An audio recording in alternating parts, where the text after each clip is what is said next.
The food balance is $2,126.34.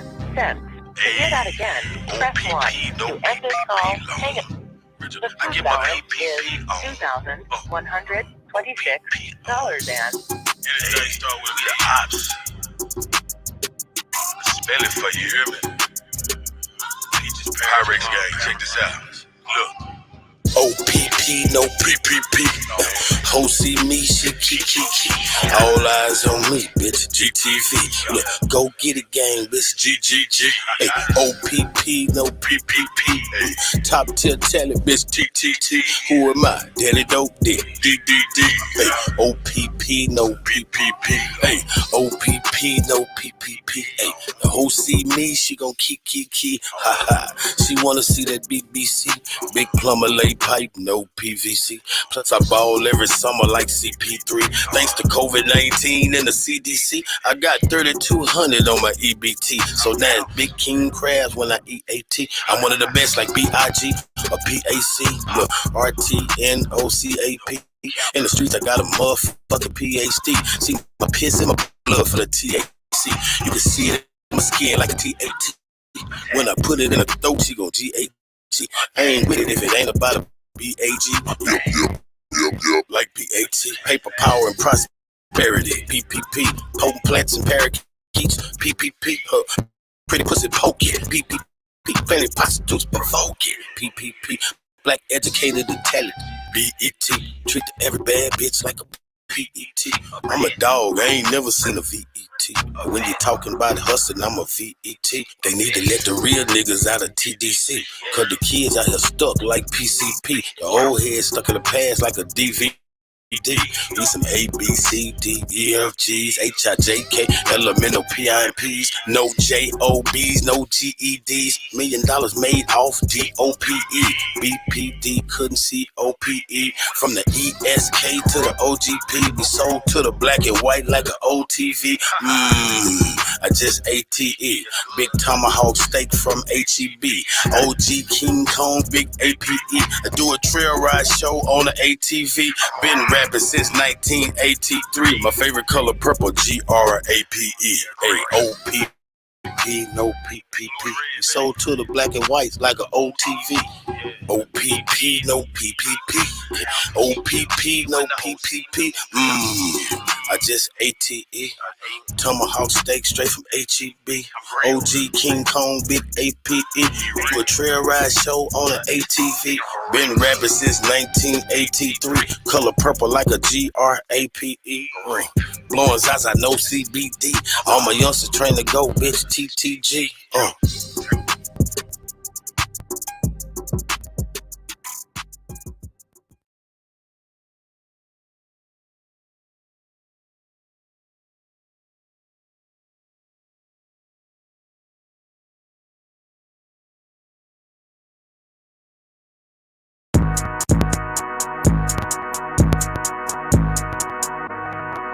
Cali, the whole state. I represent for the all. That's to the more. R.I.P. to Gangsta Rich. We got you, man. Org mob who made me Gangsta Rick, the reason I rap dope. At his funeral, Bun B said he the best rapper to ever rap though. I inherited all them skills, Bruce Leroy, I got the rap glow. I guess they forgot that we rap dope. I guess they forgot that we rap ghosts. In the pandemic, before a pandemic, this is what it sounds like when cash talks. Since 04, we opened up for hoes. We been rapping our ass off. Cash money, this a cash flow. Got it locked like a cash vault. Put my money in the stock market, then double with my cash ball. What you listening to? This gift rap. Santa Claus with the big bag. Bitcoin investor. When it spike up, I get big stacks. Trap God, I miss that. Rap God, I miss that. Who signed these new rappers? All of them big whack. This here just a kickback. I'm finally on, yeah, I did that. For all that disrespect, I can't forget that. I told y'all this was get back. Now y'all just gotta sit back and watch me shine and be big mad. Got the dopest flow in the whole world. All I do is spit crack. I'm in it to win. They gon' hate that I did it again. Cocoa Butters, Monster, Mike Tice for the win. Old lady handwriting, yeah, I'm nice with the pen. These rappers for snacks late night at the 10. I'm chillin' like a villain, trying to make a million while I'm getting money to the ceiling. I be in my feelings cause nobody know that I'm the illest. Been doing this is on us, so what you talking about? I be trying to get to the bag. I be trying to get to the bag. I be getting paid in the trap while I'm trying to put the vague on the map. Too much sauce, I be dripping, got 'em mad. I had to get my cash up. Get your hating ass up and go and get your bag up. I be trying to get to the bag. I be trying to get to the bag. I be getting paid in the trap while I'm trying to put the vague on the map. Too much sauce, I be dripping, got 'em mad. I had to get my cash up. Get your hating ass up and go and get your bag up. 4 foes, I'm tipping on them. Big double cups, I'm sipping on them. All this sauce, I've been dripping on them. I switch it up and came different on them. Big money, I've been getting on them. All the pretty girls wanna get to know them. When the Bentley doors lift up on them, me and Fox Lab and keep going. I'm bag hunting, I don't see no bras unless I can amigo remember you about them draws. I need 20 racks, baby, just because. I can't let your little booty mess that up. I'm good, I gotta connect with the plug. About to be the power company in about a month. I'm trying to have a house next door to Rick Ross. When I'm next door to him, just salute a real boss. Mr. Green Thumb got them trees by the peas. Holla at your boy if you're really trying to eat. Got that rose and sun and a hard concrete on the east side of Vegas. That's for Cali in the suite. I'm focused, man, like Jay-Z on every mix of that Maya jam. Carter One Wheezy, yes, I'm the fireman. Notorious B.I.G., he said it best. Ain't no liar, man. Can't get no money rapping and UPS is higher. I'm trying to get to the bag. I've been trying to get to the bag. I'm getting paid in the trap while I'm trying to put the fake on the map. Super sauce, I be dripping, got 'em mad. I had to get my cash up. Get your hating ass up and go and get your bag up. I'm trying to get to the bag. I'm trying to get to the bag. I be getting paid in the trap while I'm trying to put the vague on the map. Too much sauce, I be dripping, got 'em mad. I had to get my cash up. Get your hating ass up and go and get your bag up.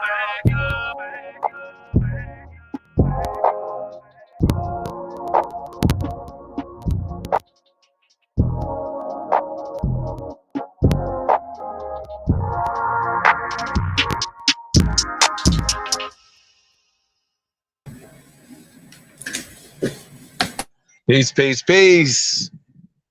Peace and paradise to all American Aborigines. Supreme Chief Holidays in the building. I got my brother, Black Lotus Civilization, a.k.a. Jason motherfucking Voorhees, is in the building, y'all. Hey, peace, bro. How you doing, man? All's well, man. Out here in that good, lovely weather in that Nevada, Las Vegas, That's right. Nevada, baby. Bro, you loving it out here? Loving it, man. Loving it out here. That's what's up, man. Shout out to Lotus is in the building, y'all. That's right. Shout out, y'all already know, man, the #1 city in the world, man. Shout out to Las Vegas, Nevada, man. Peace to everybody. That was California for the whole state. Trying to get to the bag, y'all. Y'all know what it is, man. Tap in one time, man. That's unreleased music, by the way, y'all. So coming soon, man. Be on the lookout for that. And then before that, man, it was OPP, no PPP, my OG. Y'all know, man, on all platforms. Go check that out, man. Support the movement, man. Support Aborigine businesses, y'all. So shout out to everybody, man, tuned in, man. Yeah, we just had to go a little late night, a little scary hours, man. Little scary hours for this announcement, man. So, you know, we hunting. We're going to be in their dreams tonight. So y'all see what the title is, man. It's the Aborigine Horror Show, man. Y'all know what it is, man. We've been talking about doing this in demand. And so, you know, Lotus, what's up, man? How you feeling? Oh man, I'm feeling good. And if this is like something, you know what? Let me take away the like. I'm out in Nevada. I can't talk like Cali. So let me say, you know, this is the topic I have been waiting to dismantle. And I was born for it. You know what I'm saying? I was born for this. I was born to do this from preschool. I said, what? What do you mean the letter A? I've questioned it since then, and I question it even more now. So it's going down. It's going to be an American Horror Story, Aborigine Horror, the Aborigine Horror Story, man, because it's time to come and cut to the bone. To the bone. That's right.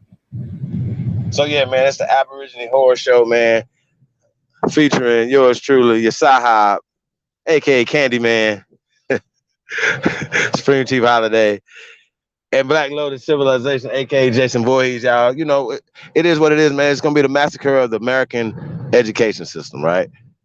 You know what I'm saying? And we can say indoctrination system because they just definitely are indoctrinating everybody. You know what I'm saying? And I think that's the thing that we, you know, really don't understand. This hurts everybody. You know, getting the miseducation, getting the indoctrination. You know what I mean? So, yeah, man, this is gonna be a great pay-per-view in demand, y'all. August 15th, y'all. Be on the lookout for that. So we're gonna be promoting this thing real soon, y'all. Man, yeah, man, really excited, y'all. Like I said, this is the because you know we tell people go to school and get an education, right? See what I'm saying? Go to school, get an education, and then you're supposed to get A's and learn, right? So and we put a lot of stock, right? I heard this guy say, you know, while he's pushing his so-called Bliggity Black organization, but he touts and boasts that he went to a prestigious white university. You understand what I'm saying? So we gotta talk about this. You know what I'm saying? Like, what are we talking about? What education and in the system that we're talking about? So yeah, we're gonna be getting into that August 15th. We're gonna get into some stuff, some substance. And you know, as usual, like I said, this is a solution-based platform, man. And we got a lot of things brewing, y'all. We got a lot of things cooking. We're really excited, man. So this is one of the things that we've been cooking up right now, y'all. So, like I said, we're going to destroy this indoctrination system. How y'all feel about that? Got a couple other announcements we're going to make tonight, too, y'all.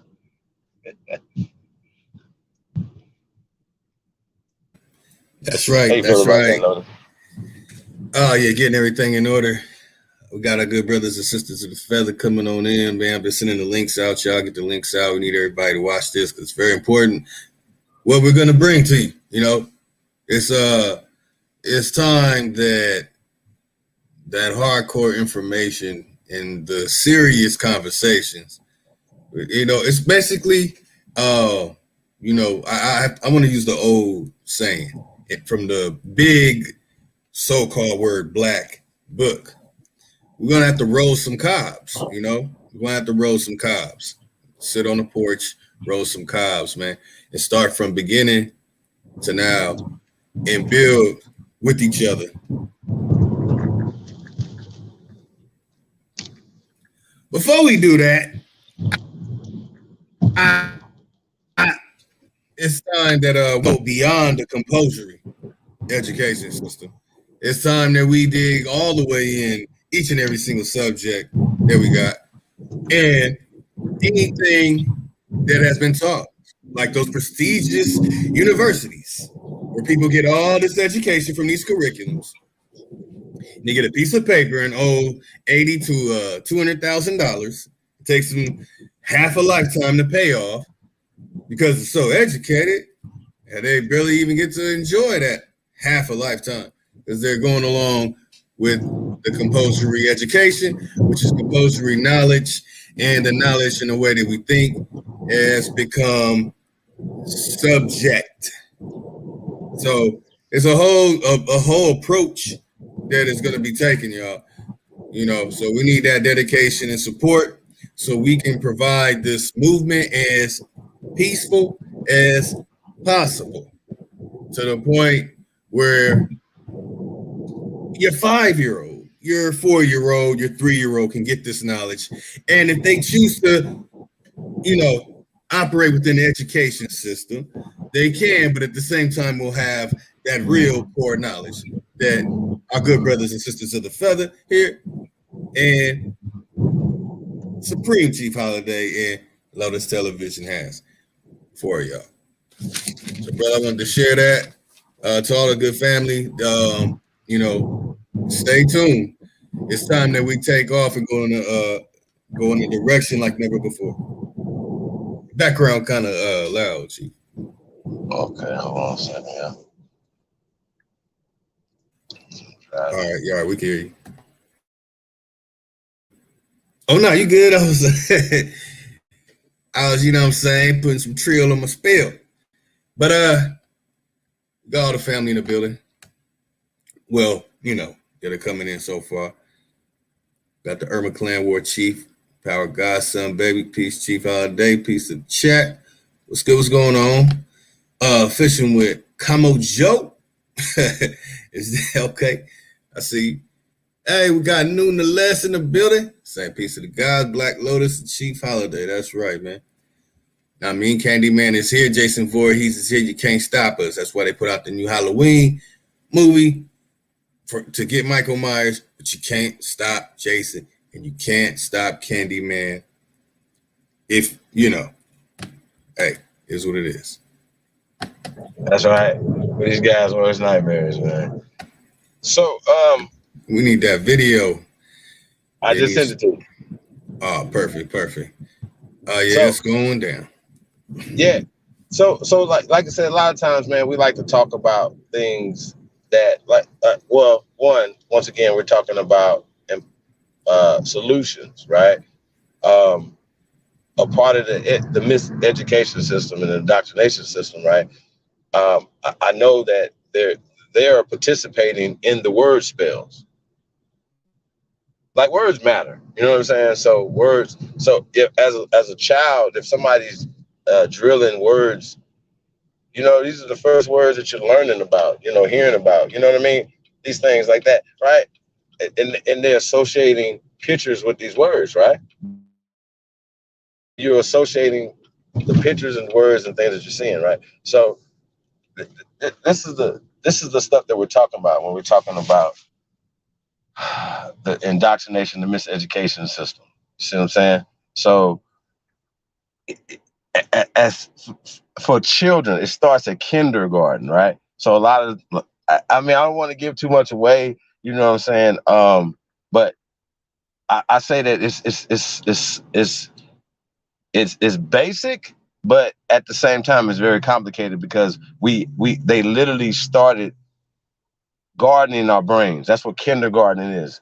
Gardening, kindergarten, children, garden, a garden. You know what I'm saying? So it starts in kindergarten. Matter of fact, even preschool, even, you know what I'm saying, to some people. You know what I'm saying? So we got to talk about that, as well as the cartoons and all the things that go along with the indoctrination system. And that's what we're basically saying. So the words that we are indoctrinated, I know for a fact that that's the problem, the education system, right? So we're talking about solutions. The solution should be, okay, if everybody knows, for instance, that they're lying about certain, perfect example, right? When we say that they're lying about the origin of the name America, they teach, these people teach, right? Just in kindergarten on to school, to college, right? That they teach that America was named after Amerigo Vespucci, when in fact that's a lie.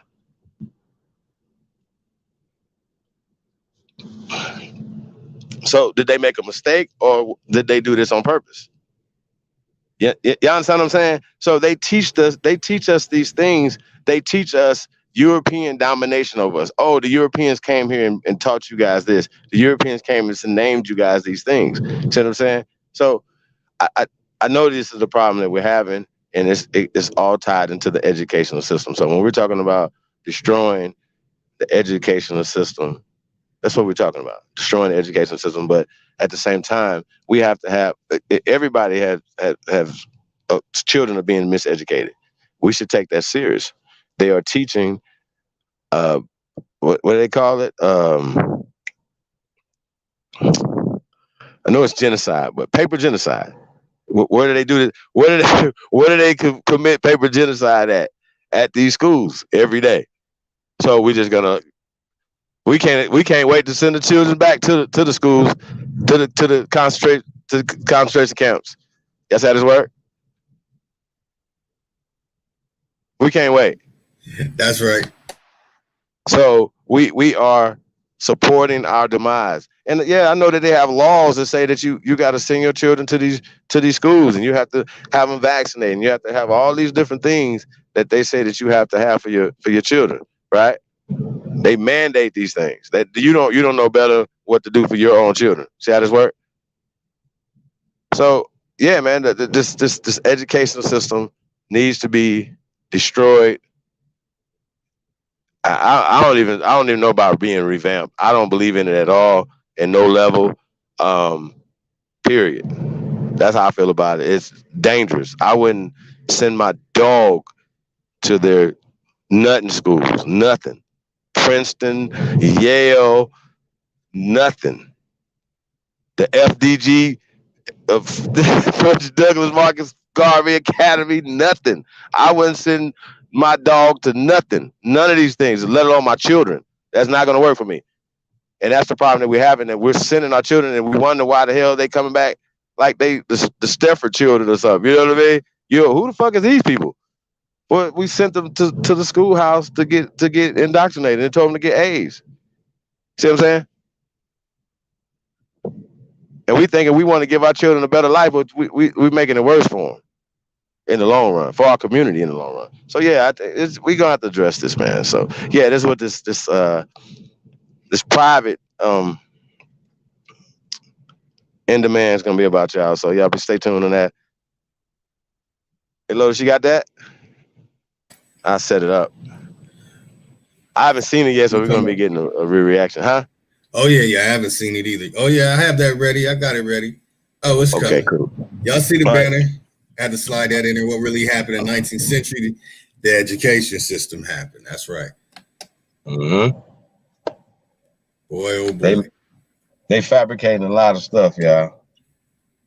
So be on the lookout for that, man. It's gonna be some never before. Once again, y'all already know, man. We're gonna be dropping some shit that never seen before, as well as we got to do it private, because a lot of this stuff is forbidden information. You can't. They block channels just for information, and it's no freedom of speech on a private. They say, well, it doesn't apply to YouTube because YouTube is a private company. So the freedom of speech doesn't apply to Facebook. That's why a lot of y'all stay in Facebook jail just for posting things that you believe in. Think about it. Minister Louis Farrakhan is like, I ain't never heard him really say anything threatening to anybody. Or what about RZA? You know what I mean? Like, what's happening? You know what I'm saying? So these things are baffling, they're mind-boggling, to me. So, yeah, man, we gotta figure this thing out. So it's more about the information. It's more about information that people are putting out, not about that you're saying something that's hateful or anything like that. But a lot of times the censorship is real, even in the so-called Black community. You know what I'm saying? Lotus, and we know how these guys have censored us for years, not even allowing the debate to happen in the public. Right. You see what I'm saying?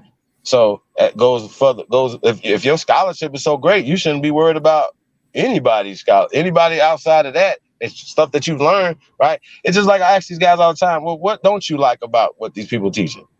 If you're a Black Power Ranger, what don't you like? Mm-hmm. You know what I'm saying? Like, what about the education system that you don't like? You know what I mean? So I think this is a valid question that we have to ask. Well, y'all tend to read it verbatim and then literally give us the cover story. You know what I'm saying? Yeah. This the cover story. Thanks. You know what I mean? They be like, thanks for the cover story. You know what I mean? They don't even change it up, nothing. They just bliggity black it out sometimes. You know what I mean? Like, nah. Shit. I mean, it's just a sign of weakness, bro. Like, we have allowed outside communities to be able to come in and educate us, educate our children. That right there is crazy. It doesn't make any sense. Period. It doesn't make any sense. I don't even understand that. That doesn't make any sense at all, y'all. So that's all I'm saying on that level right there. That's what we got to build. Yeah, man. I mean, hey, you know, it's like who, not so much as who benefits, but when it comes to like college and universities, you don't go to college or an Ivy League university for the truth. You go to those institutions of learning for a career.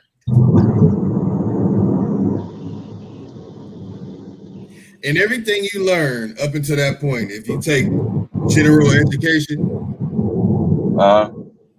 that's basically the 101s. English 101, history 101, math 101. The basic 101s. Right. Now, most people who go to these colleges, Ivy League schools, and so on, they're going for a specific subject. Right. And that's what they plan to live their life out, having a career in.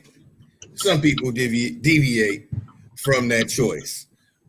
Ivy League students, it's a whole thing behind it. But I want to give a slight notification of right now in the time of day. Like Cat Williams said many days ago, we have no excuse as a whole, as a collective, to continue to believe a damn thing coming out of any of these institutions of learning, colleges, or so on. So other than a career, a trade, but when it comes to trade, at least it's just that specific thing that you're going to work. You're not going to owe as much money as a college or Ivy League school. So on top of that, it costs more. And you have the one-on-ones that no one really goes for unless they're going to be a professor in a school.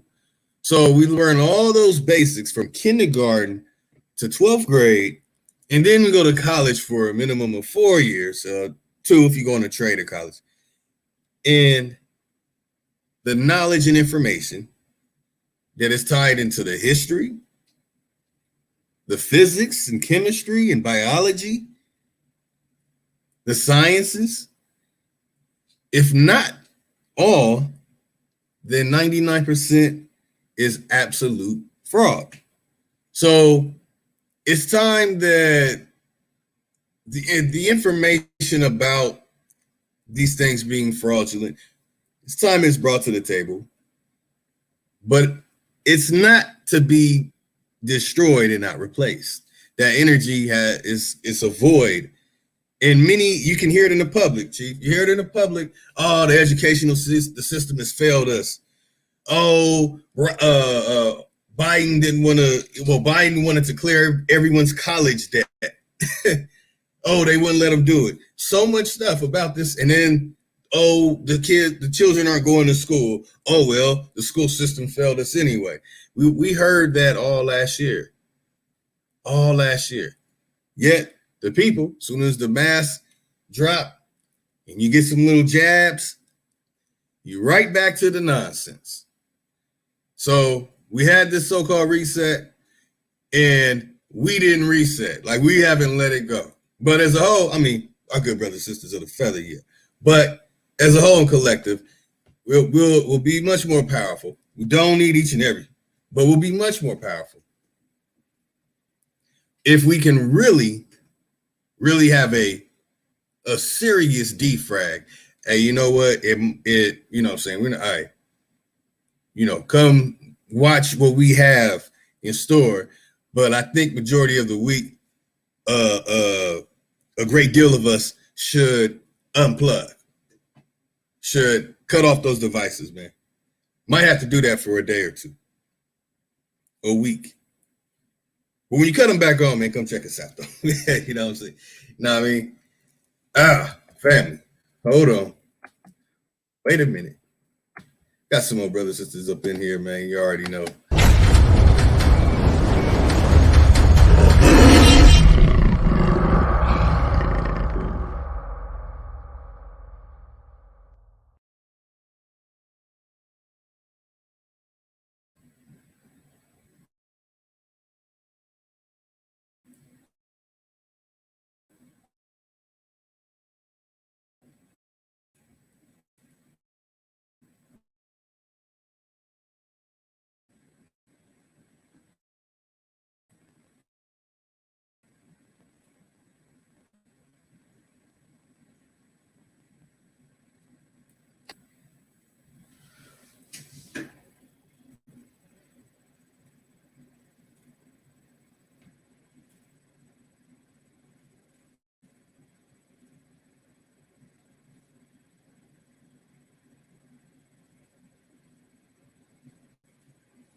Testing, testing. Turn right onto East Eisenberg Way, then turn right onto South Judkins Drive. Shush. Testing, testing, testing, testing.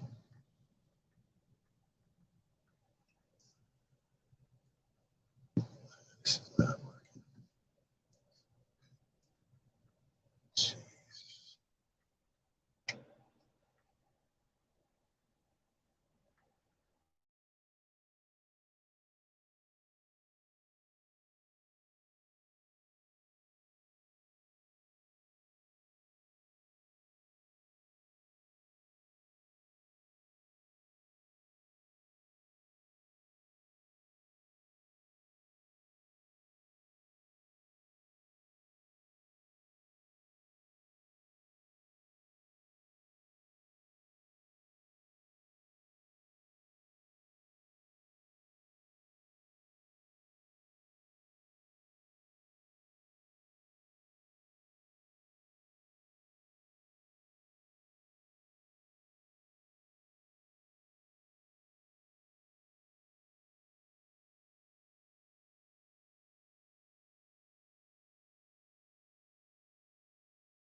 So much is virtual anyway, it's really hard to process. But yeah, obviously I'm thrilled that people.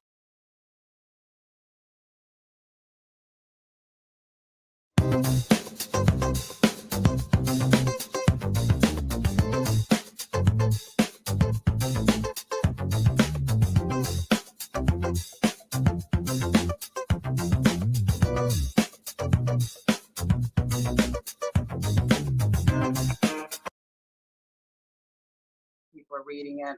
It's really important to me that people read it because there's a lot in it, as you know. There's a lot in it. Yeah.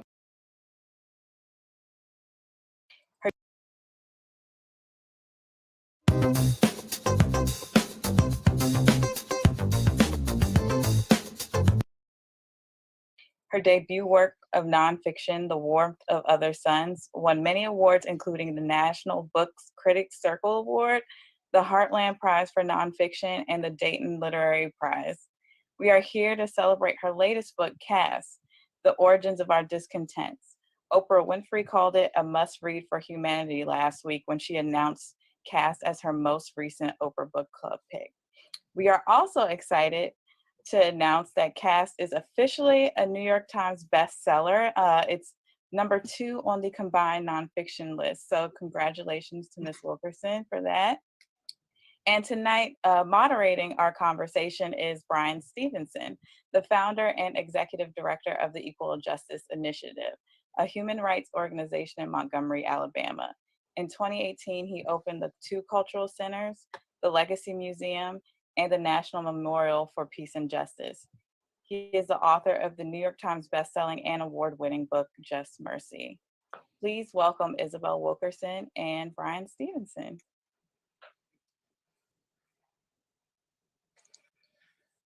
Well, hello, everyone, and thank you for joining us. I cannot tell you how excited I am to have this opportunity to talk to one of my favorite writers in the world, the extraordinary. I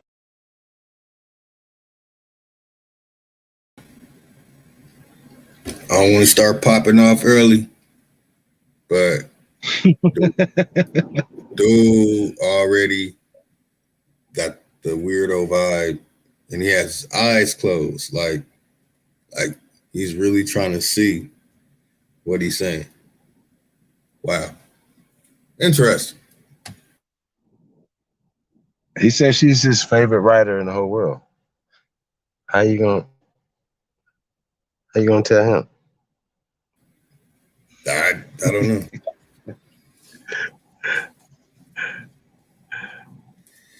Hey, but yeah, it's interesting. Let's get it.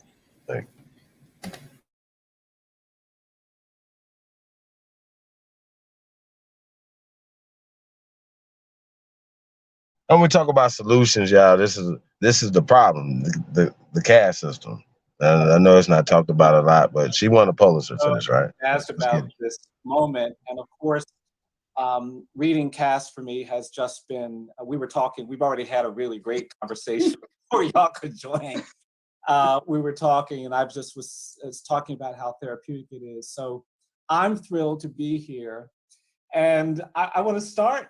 But just asking, like, what is this like? Caste has already been declared an American classic, and I think it's generating a lot of excitement. It's praise that is well deserved. I'm just going to put it out there. It should win every major book award in America. I think of you as a kind of chef who takes her time and doesn't put her delights out until she's ready. And I know Random House has been sweating you. When is the book going to? Because they probably wanted a book 6 years ago. The fact that you took your time and you have crafted something, a relief to see all of these great reviews and to have this great response, or are you just indifferent to it? You're going to speak your truth. You're not worried about what people say. How does it feel in this moment? Well, I spend so much time on my books that I can't even imagine being at this moment. I spend more time in the book than this part of it. Like, this part is just like little blip. Because Warmth of the Suns was 15 years. So I often say if it was a human being, it would be in high school and dating. That's how long it took me to finish that book. So the vast majority of my time is in the process of creating. So this is just a continuum, and there so much is happening in terms of how we're managing in COVID-19 and all the additional things that it's hard to process, and so much is virtual anyway. That's really hard to process. But yeah. I'm thrilled that people are reading it. It's really important to me that people read it because there's a lot in it, as you know. There's a lot in it.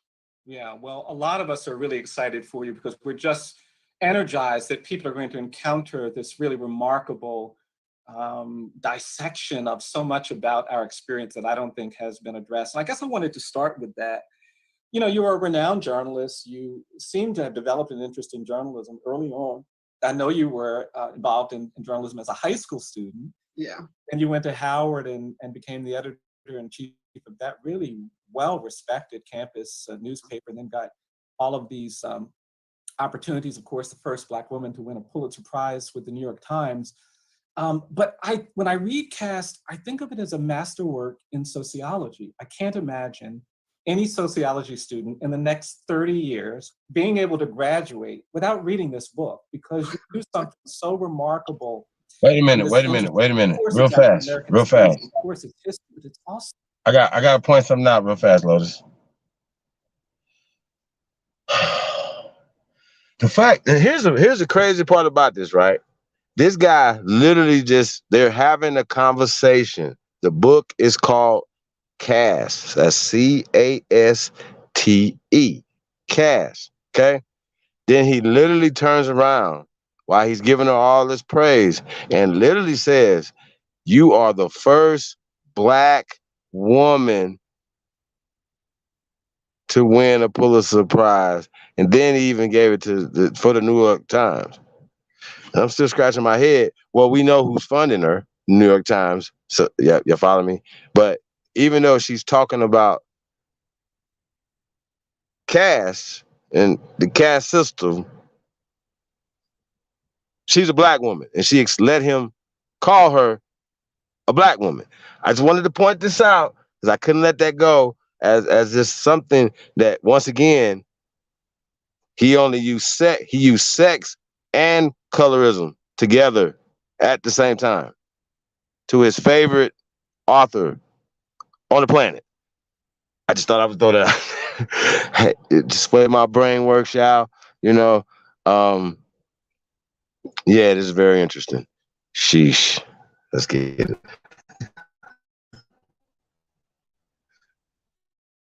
So this really deft use of sociology. And I guess I'm just curious where that started. Did you always have this kind of interest in the sociology of race that's been with you a long time, or did you develop this idea, more recently and just were looking for some other way to explain and articulate these concerns? Well, I specialize in narrative nonfiction. So in order to tell a story, you have to call upon all disciplines that are at your disposal, sociology, anthropology, history, psychology, economics, literature, whatever is necessary in order to tell the story. And of course, I spend a lot of time normally doing a lot of ethnography, spending time with people, getting to really spend time to know and feel what they're feeling and what their experience has been. I often say that narrative nonfiction is the closest that you get to being another person, which is what I specialized in and focused on with Warmth of the Suns. And it was Warmth of the Suns that led to this book, because in that book, in Warmth of the Suns, people may not realize that, in writing about 6 million people who were fleeing the Jim Crow South, leaving a place where it was actually against the law for a Black person and a white person to merely play checkers together. There were separate, segregated Bibles. Almost anything that could be segregated was. That when I was describing that, I realized that racism was not the most sufficient word to describe what they were leaving. It was deeper and bigger and more. There's something almost primordial about it that was beyond just simply not liking someone. And that's not all that racism is, but that element of emotion was not the only thing there. And so I began using the word caste with that book. The Warmth of the Suns does not have racism in it. It uses the word caste system. And that's what led me to this book. And I should probably take the time to say what caste is. Caste is essentially an artificial, arbitrary, often random, graded ranking of human value in a society. And it's what determines one's standing and respect, benefit of the doubt, access to resources, assumptions of intelligence and beauty, even all of those things that are accorded people or withdrawn from people based upon where they are perceived to be in the caste system. And the American caste system, of course, began with the arrival of the colonists here, to Virginia, and with the arrival also of the enslaved people to build the land, to build a country for free, and it went on for 246 years. So those were the origins of our hierarchy here in this country. And this is an effort to try to understand that and see how we still live under the shadow of that to this day. Yeah, I so appreciate that search for language, for words that give a more complete meaning to the experience. And,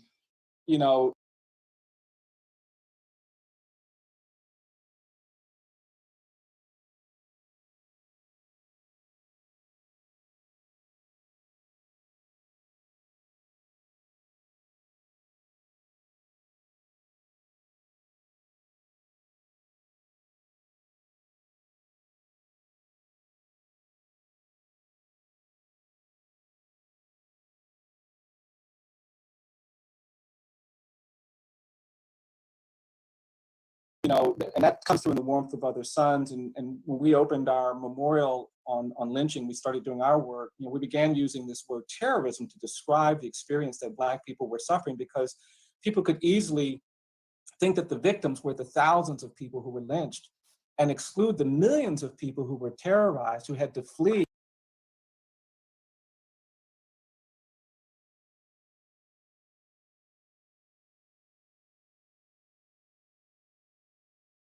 Give up their lands and to, not develop the wealth that they would have if they had been able to stay in their homes. And that's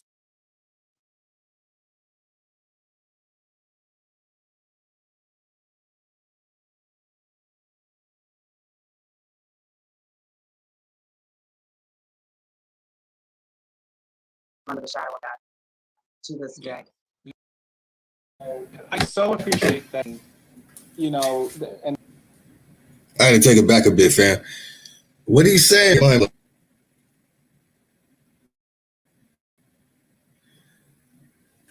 Man, take it back. Oh.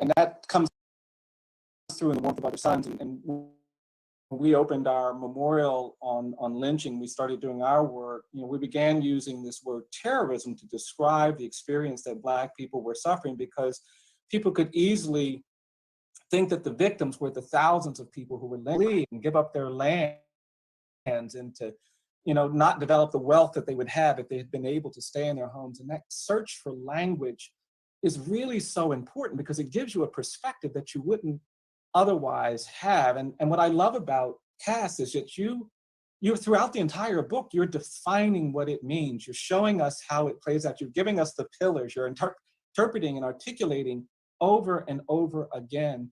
The other thing you do, though, is you make comparisons. You bring in the experience of the Dalits in India, the so-called untouchables, and you talk about the experience of Jewish people in Nazi Germany.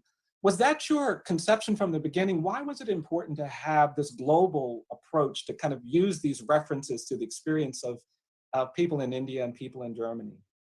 Well, as you know from your incredible and just necessary critical work that you do, you know that a lot of people we don't really know the history even of our own country, of what actually happened in this country. As you said, the language has almost obscured the dangers that people faced and lived with every single day. And so what I knew was, as you know, I knew what the Jim Crow South was like from having written The Warmth of the Suns. What I did not know, that I was using this word, caste, but not really fully understanding how exactly does the caste system work in, say, the originating caste system, or the most recognizable one in India. What other places might I look at in the world to give us insight, really to illuminate our own hierarchy? Mm-hmm. The focus is on the United States with this book. And I wanted to look at other places to have a better understanding of why the subtitle is so important, the origins of our own discontents. And so, of course, the first place I was going to go or have to look at, obviously, would be India, the originating one, the most recognizable one, to see how is it set up, how does it work, what are the behaviors and similarities, what are the points of intersection along with the things that might be different, and to better understand that. And then Charlottesville happened. And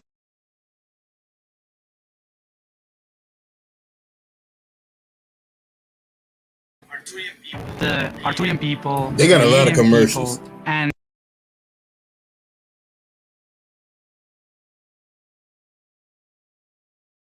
the Syrian people came to this world to teach and give humans the key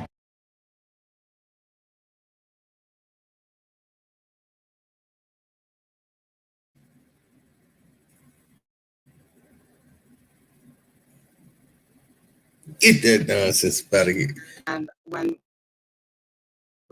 all of us saw what happened in Charlottesville, we could see these symbols merging, the symbols of the Confederacy and of Nazism in the paraphernalia and the banners and the flags and the recognizing a similarity. They connected these two cultures and societies.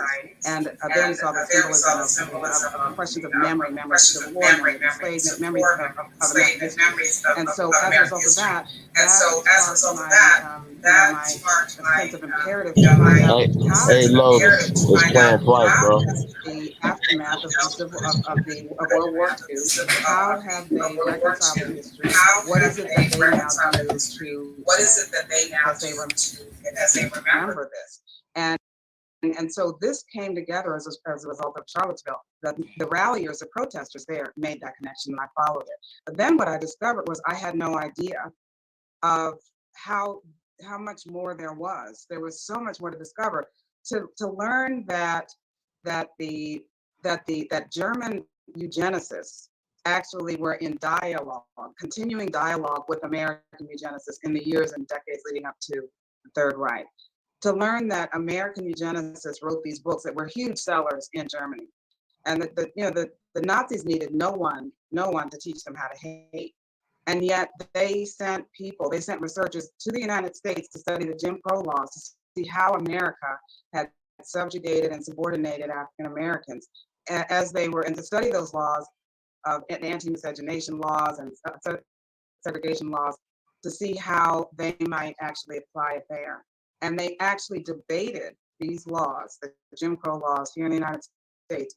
They debated those laws as they were considering and crafting what would ultimately become the Nuremberg laws. And it was wrenching to see the interconnectedness there. Yeah. I think it's so fascinating to me because I do then. So check it out. So peep game, right? Into the Holocaust. Yes. We have hundreds of films about that narrative, and we have. When I went to Berlin, what was striking to me is that they have that incredible. Hold on a second, bro. I gotta. Yeah. See, here's the thing, right? This is not journalism. This is one-sided because the New York Times, right? We understand who they're talking about. They say, okay, this is the Nazis. This is Charlottesville. This is those are those guys, right? And they bring up eugenicists. Once again, this is called double speech. I just wanted to point this out. I know people like to whatever, but I have to point it out when it's happening. It's happening right now. We got people who are pushing an agenda, a Black Lives Matter, a George Soros ass agenda. Just peep it. I know y'all hear it, but I just want anybody that's listening to this you have to know this. You say you're conscious. You have to know when somebody is blowing smoke in your ass and giving you sky and the pot daddy. So I just wanted to point that out right now, y'all. This is bullshit, but let's go.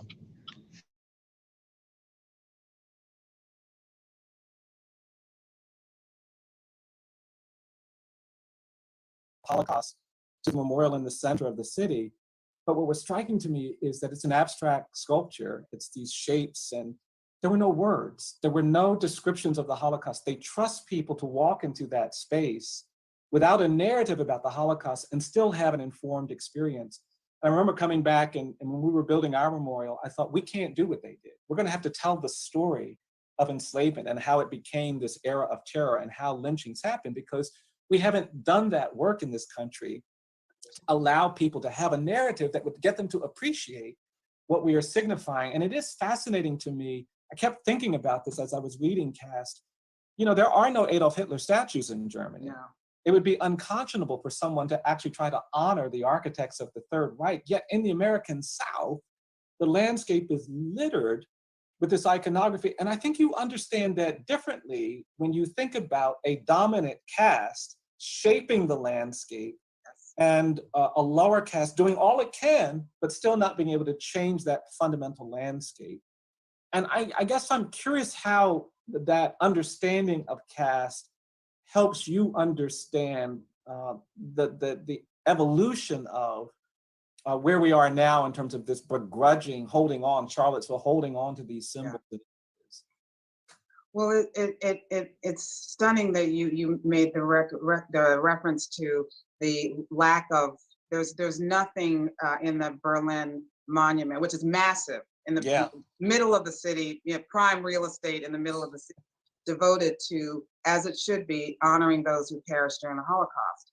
And then there are many, many other museums. Many of the headquarters and buildings that the Nazis had are now devoted to education. Everything where the final solution had been voted upon, that's now a museum. And I went to as many of them as I could to absorb how they were remembering and how they were absorbing their own sense of responsibility to memory. And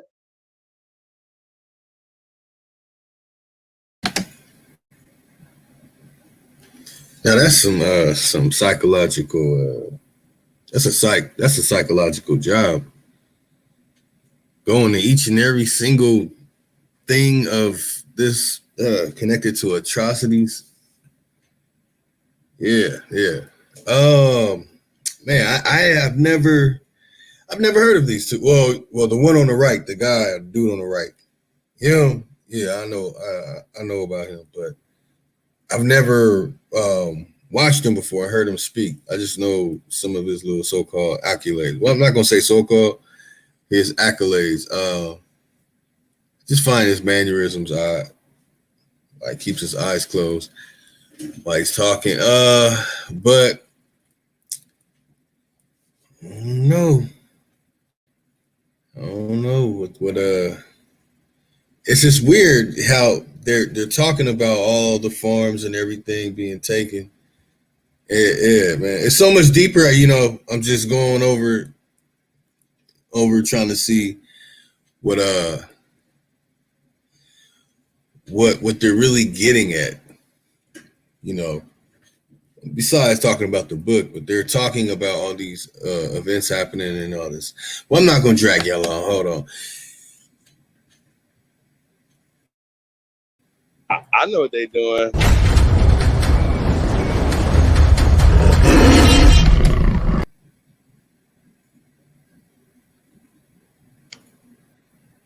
Panthers.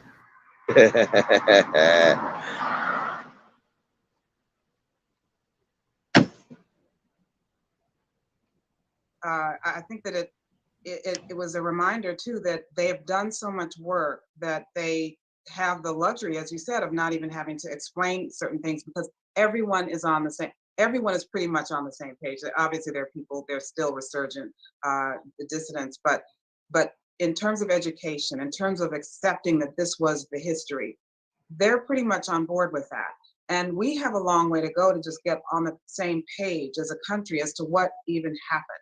And when after The Warmth of the Suns came out, one of the things that I would hear over and over and over again from people was they would say to me, I had no idea.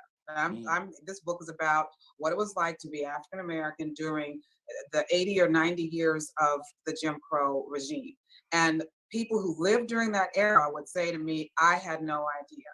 And that means that we really, so many Americans really do not know our own history. We're not on the same page about our history. And so that's the reason why Whoa, wait. Time out. We might do to bring people I caught something else, Lotus. Shout out to Leave a Son for this video. Hey, check this out, y'all. So she just said that she talked to people from that era, right? From the Jim Crow era. And she said they didn't have a clue. They didn't know nothing about it. But the spin, the remix spin on this, right, is, that people just either they're forgetting or right? No, they're not forgetting. It didn't happen. Let's see, I don't want to spoil this or whatever, right? But you have somebody who's talking about the caste system who's calling people African Americans and black and allowing people to call her black in the so-called caste system. I thought she was educated on this thing. See, this is the problem I have with this with one-sided journalism and one-sided indoctrination and education. This is what we're dealing with right now, y'all. So I just wanted to, once again, this is the smartest chat room on the planet Earth. And y'all know it's the greatest of all time right here. So I just wanted to point this out, y'all. So peace to the guys, man. This is some bullshit. God damn.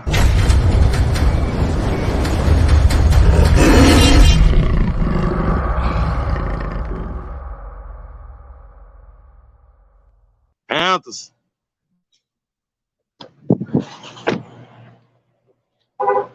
Bring them on board to be able to understand why it is that we do the things that we're doing in our education. And that's a profound statement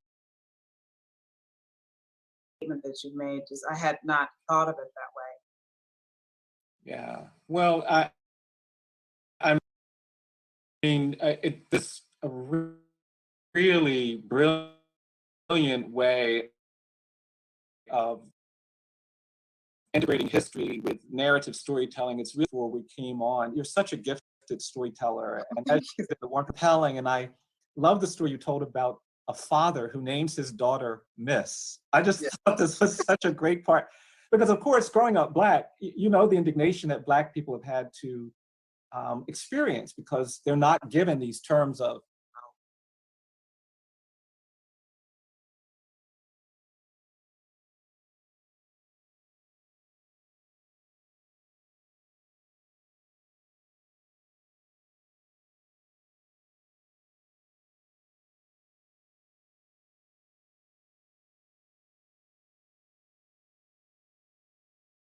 Shouldn't the way you charge your device be just as good as the device itself? I mean, don't you think the chargers today are pretty sad and crappy, with messy wires everywhere, and they also break all the time? But what's crazy is that your phone actually charges wirelessly.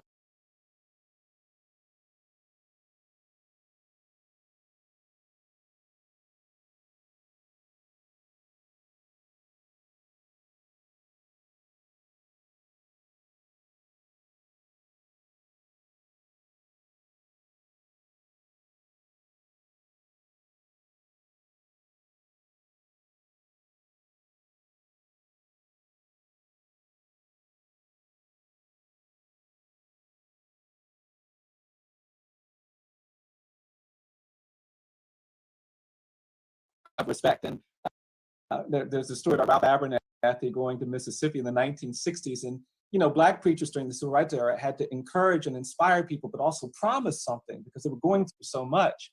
And people were feeling really bad, and he got up in front of this church and he kept saying, you know, we're gonna fight, and one of these days we're gonna get the terms of respect we need. They're gonna call us Miss and Mrs. and Mr. and Sir and all of this kind of stuff. He says, after we fight and get our civil rights, things are going to change so much. It's not even going to be called the state of Mississippi anymore. It's just going to be Sippy. Because we're going to take the Miss and take it for ourselves.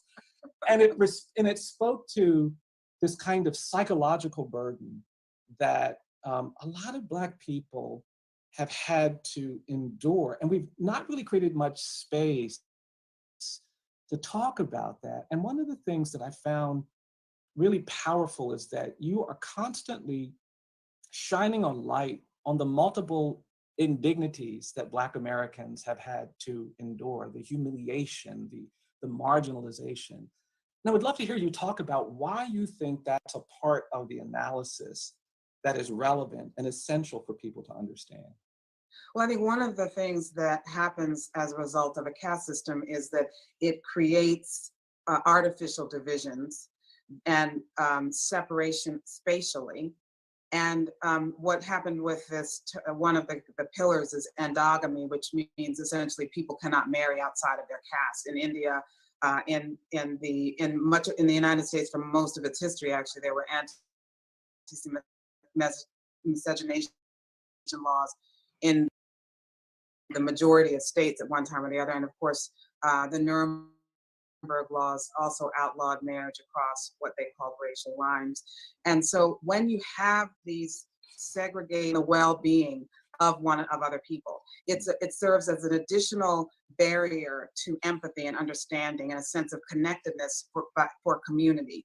And so we can't even begin to imagine how riven we are actually as a society because we have had these parallel lineages. In fact, these anti-miscegenation laws and hierarchy of caste actually is a form of curating race, because if you are restricted to the people who you are permitted to marry or relate with, then that means that that's creating and reinforcing the very difference that is used to divide people to begin with.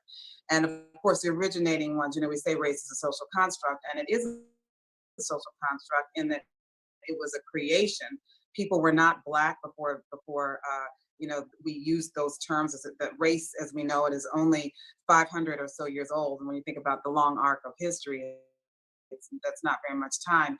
These are creations, and this society could have used any number of other characteristics. It could have used, there's a reference in the book of talls and shorts, meaning that categorizing of people.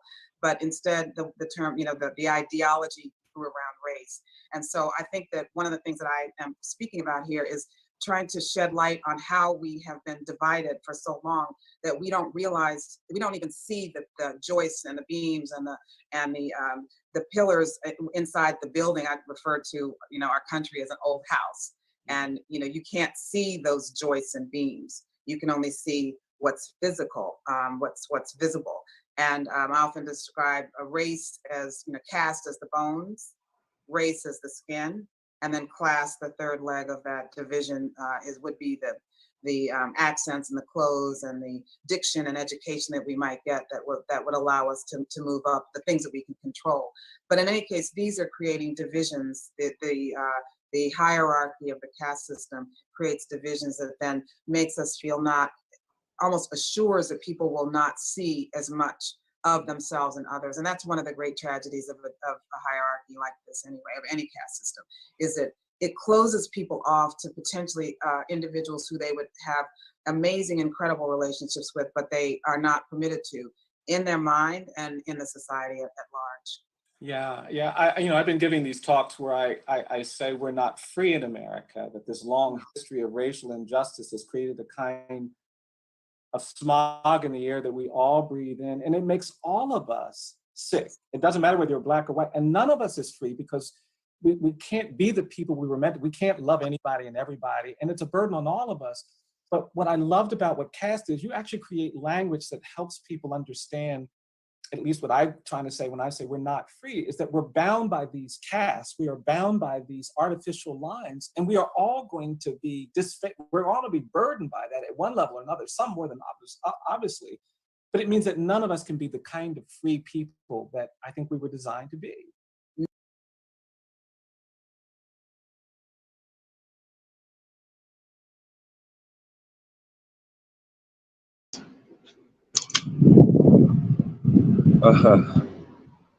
So, that it, Lotus? No, you're absolutely right. Okay.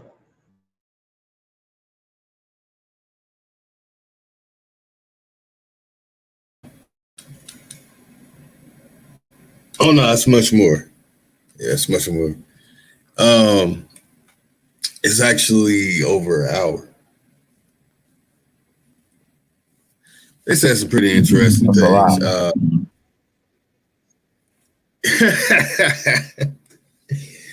Yeah, they're full of it. So, man, I was like, man, I should tear their books up right now. But, in time, everybody's going to get it. In time.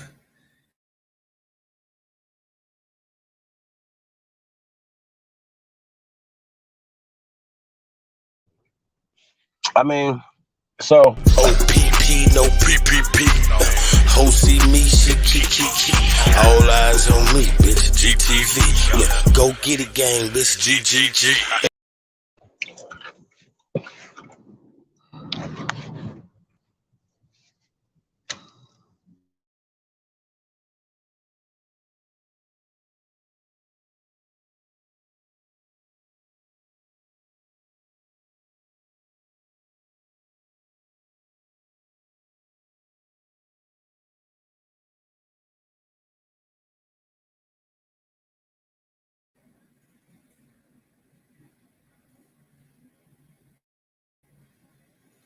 You were talking, right, Chief?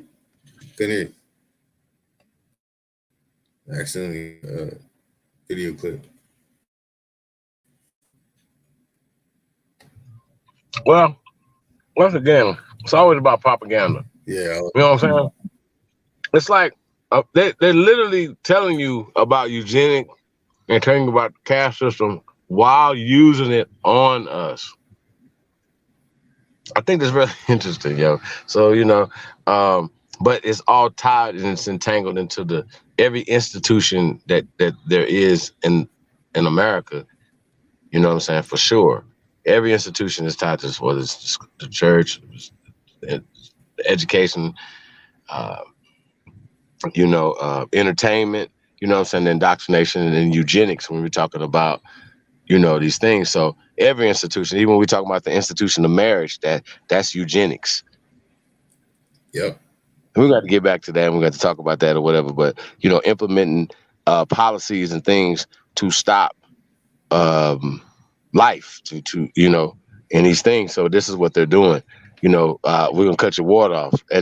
Not only that, we cut your food off, cut certain things off. Because just in one generation, you know what I'm saying, we went from, having 10 children to 2.3. You know what I mean? Shit like that. So y'all got this shit's getting weird, but it's about life and death, and that's what it's about. It's about control, and that's what these people are talking about. Hey, yo, I want to talk about 1984. Let's turn the people onto that, bro. Whoa.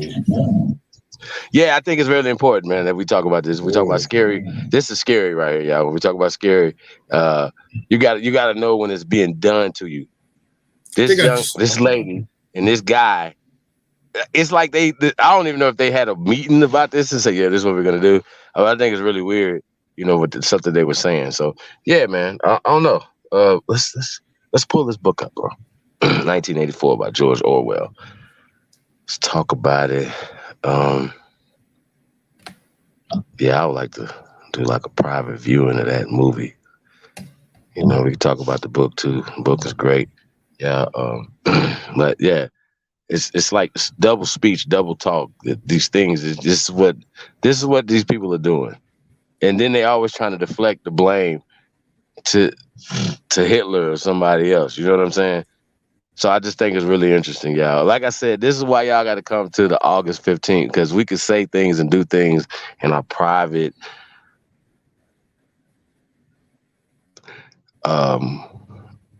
builds and classes and things like that, y'all. So it's builders only, y'all. So be on the lookout for that, man. August 15th, man. It's the Aborigine horror show, y'all. Starring Black Lotus Civilization is JasonvVoorhees. And yours truly, your Sahab, Candyman.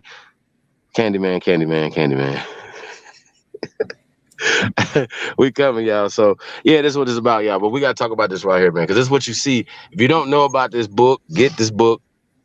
Go watch the movie, whatever. You know what I'm saying? The book is definitely more detailed, whatever. But the movie's dope. You gotta pull up here. Yeah, and I haven't read all of the book, but I have watched the movie more than once. Oh man, the book is yeah. Whew, talk about rabbit hole. All right, man. 1984. 1984. Man. Hey, want me to read some stuff from the book? I mean, just telling people about it, like the date, the publishing, when it was, all of that. They pretty much hated on. All right. So okay, so I'll share this little part.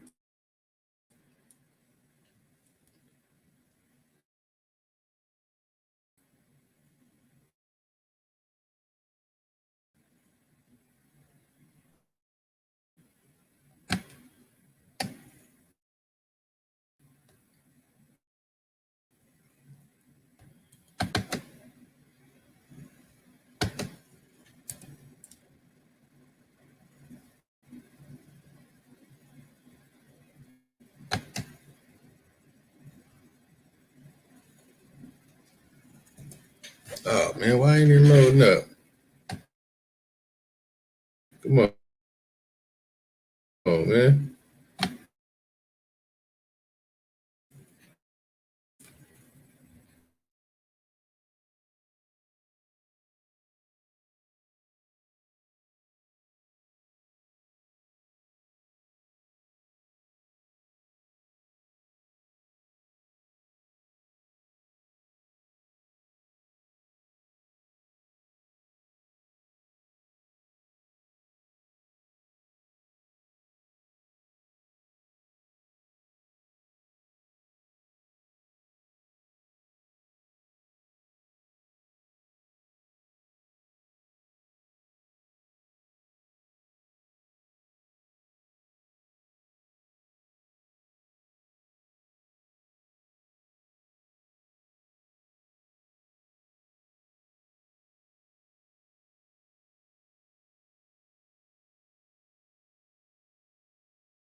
All right, I'm back, fam.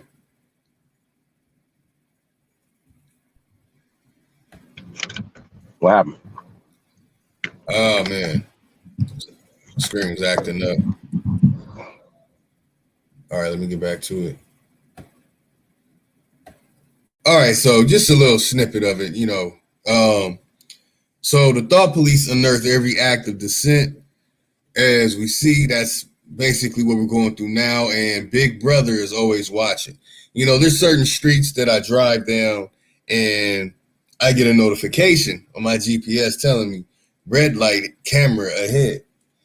Very interesting. So Winston Smith, a doubtful citizen of Oceania, works for the Ministry of Truth as a propaganda writer who rewrites history to suit the needs of the authoritarian. Oh man, I'm messing this word up, y'all. Authoritarian. Hold on.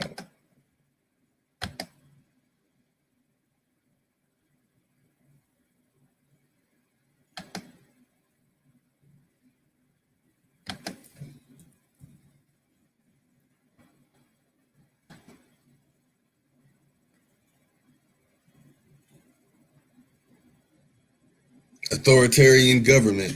But when Winston falls in love with fellow worker Julia, they begin to question the very system they work for, placing them in immense danger. Damn. So, I don't want to give away too much, family. But that's, that's the insight of this very, very interesting book, y'all. Get that book, And I've read probably a couple of chapters, but I've watched the movie many times, but I read only a couple of chapters of this book. So I myself will be I have to wait for my mom to pack the library, her library books. Okay, so let me see what's in there. Big Brother, speak up with the system. Okay, so basically what we're going through right now, this is gonna give you their plans for after what we're going through right now, actually. So, hey, I don't want to say too much. You there, Chief? Yes, sir. Hey, so can we get the people the background of when it was written, author, stuff like that? Maybe let's get into George Orwell's background as well. And basically, 1984 was the future. This was written in the 60s, right? And so a lot of things that they were talking about, right? One of the things that I could let y'all know this, that they were talking about was that they were making up wars.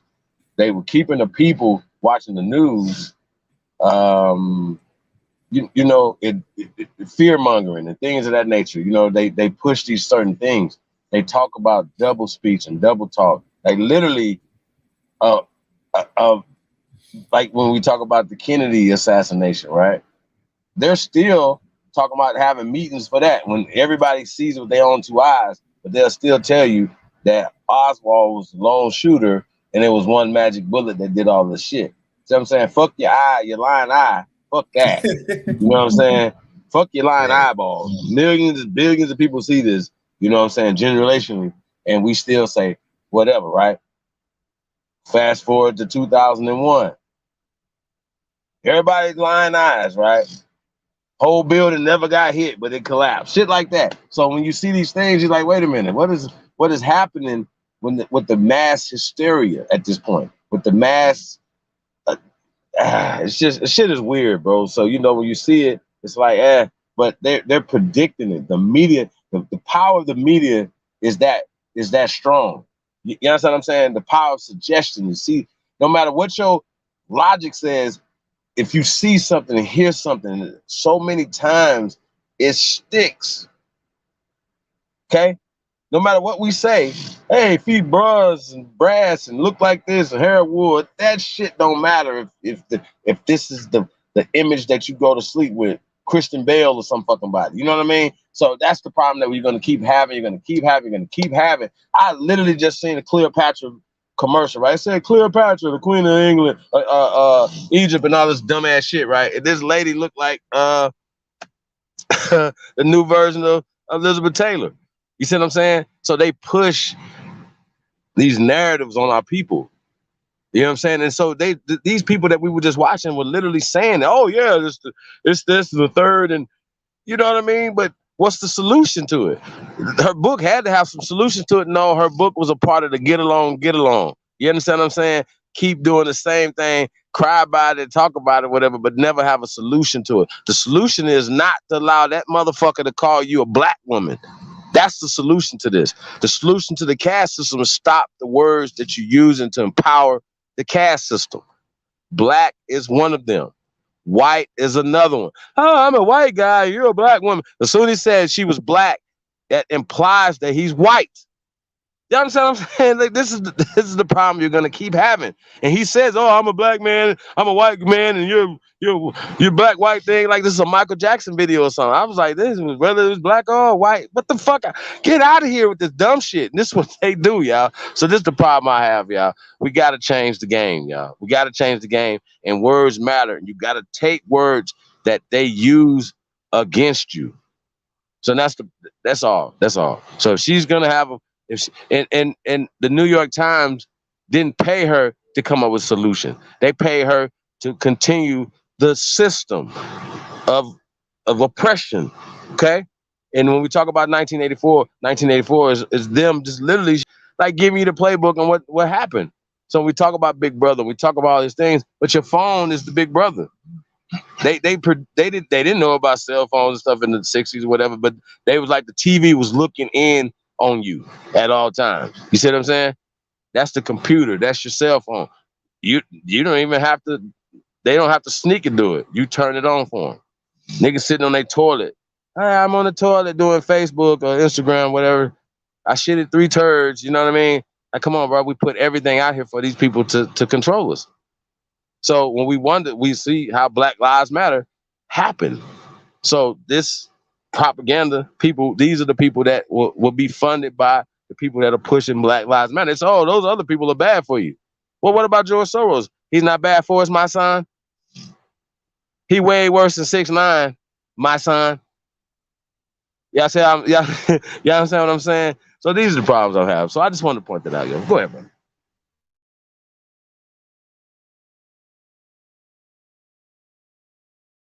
Oh, Camo, I'm mistaken. You're 1949, even further back.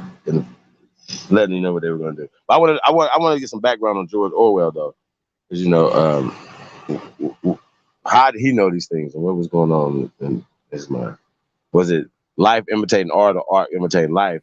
And I would say it's him imitating things. Like he wasn't like a person that, you know what I mean? Like how did he know this stuff? You know what I mean? To write this in 1949, for instance, you know what I'm saying? So I just think that's pretty interesting, yeah. That, what was he going through? Was he a part of it and just like kind of exposing it? Because it's kind of like almost how much you can expose something just to control it. You understand what I'm saying? Right. I'm gonna control this I'm gonna expose these things and say this to control it. But that's what they were doing with this. I'm gonna write this book called Cass so we can contain it. You understand what I'm saying? We give her these prizes and all this other stuff and continue to let people call her a black woman or African American and all this dumbass shit. And then to turn around and say, well, I know this is a social construct. Whoa, time out. Time out. So if you know it's a social construct, why are you using it? Why did you allow him to use it against you? See what I'm saying? So that once again, it's a part of the process. Oh, we can expose it, but we're gonna still turn around and use it against you. You see what I'm saying? So that's all I'm saying. That's called double speech, double talk, double think. Okay. Big ooga ooga to the tribe. Big ooga ooga. Yeah, well, he had to be educated and know about these things.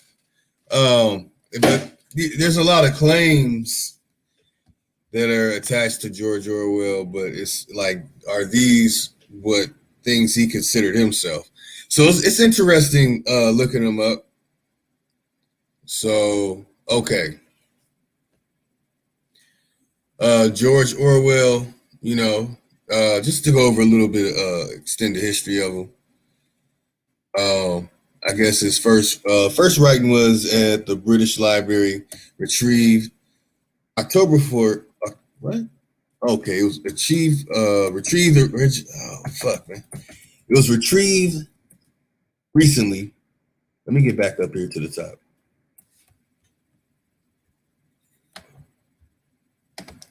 Okay, my bad, y'all.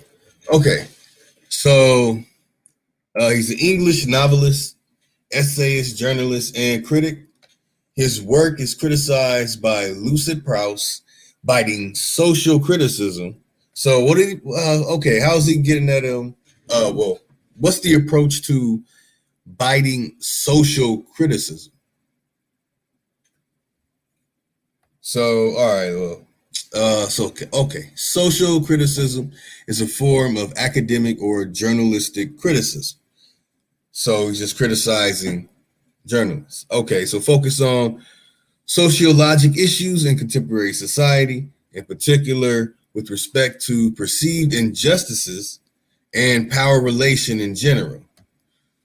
So, okay, y'all, we see him. All right, George Orwell, I see.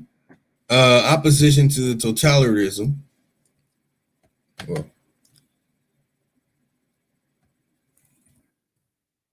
totalitarianism is a concept of government or political system that prohibits opposition parties. Okay. Basically, Joe Biden then. All right, that's what's up. So George Orwell, he's not quite with like the way the world's going today, but it says an outspoken support of democratic socialism. What the hell's going on here? It's almost oxymoronic to the other positions that he takes. So democratic socialism, it's a political philosophy supporting political democracy within a socially owned economy with a particular emphasis on economic democracy, workplace democracy, and worker self-management within a market socialist economy, or some blah, blah, blah. Everybody get the same amount of everything. Okay. There's some good sides and there's some bad sides to it. Might be more bad than good. Might be more good than bad. But, you know, as a writer, Orwell produced literary criticism and poetry, fiction, and polemic journalism. Man, what the hell? He's known for the allegorical novel Animal Farm. Y'all check that out. Please watch that. And dystopian novel 1984, which was written in 1449. So that many years, y'all. Wait a minute. What year you said? You said 1940? 1949.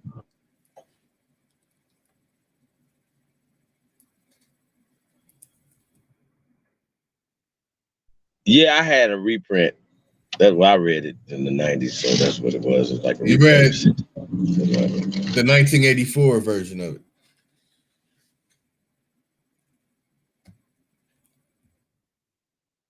Okay, his nonfiction works, including The Road to Wigan Pier. It's another one y'all gotta check out, man. But 1984 is, man, yeah. Documenting his experience of working class life in north of England. The Homage to Catalonia.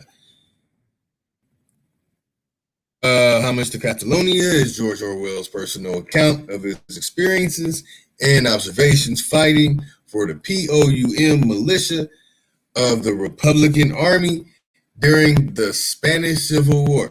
I thought dude is with the Democrats. The war was one of the defining events of his political outlook and significant part. What led him to write in 1946. Okay. He wrote a lot of stuff, so we'll get right to the meat and potatoes. So y'all see the type of things this is going on the Democrat side, the Republican side. Then you got 1984. Yeah, so let's focus on 1984. All right.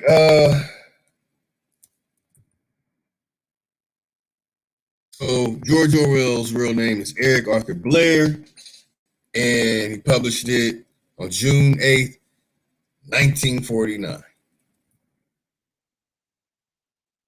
So the stuff that we go through, like I mentioned earlier, you know, the surveillance, mass surveillance, democratic socialists, Stalinist Russia, Nazi Germany, all that. Perpetual war, omnipotent government surveillance, historical negotiationist, denialism, propaganda. Doesn't it sound like just wording off what's going on in the world right now? Super state, Oceania. See, we're not paying attention to this Oceania right here. This is key to what's going on right now. Thought police. That's right, y'all. You can only say so much. Hell, we can only say so much here on YouTube.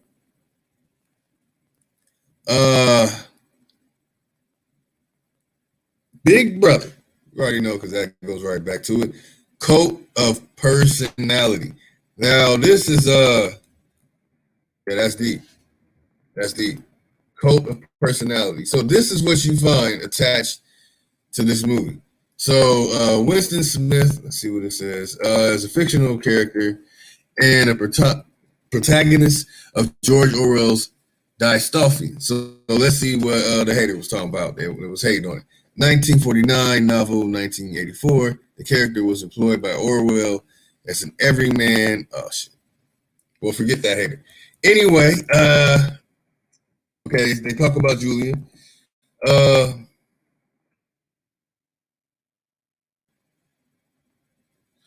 Man.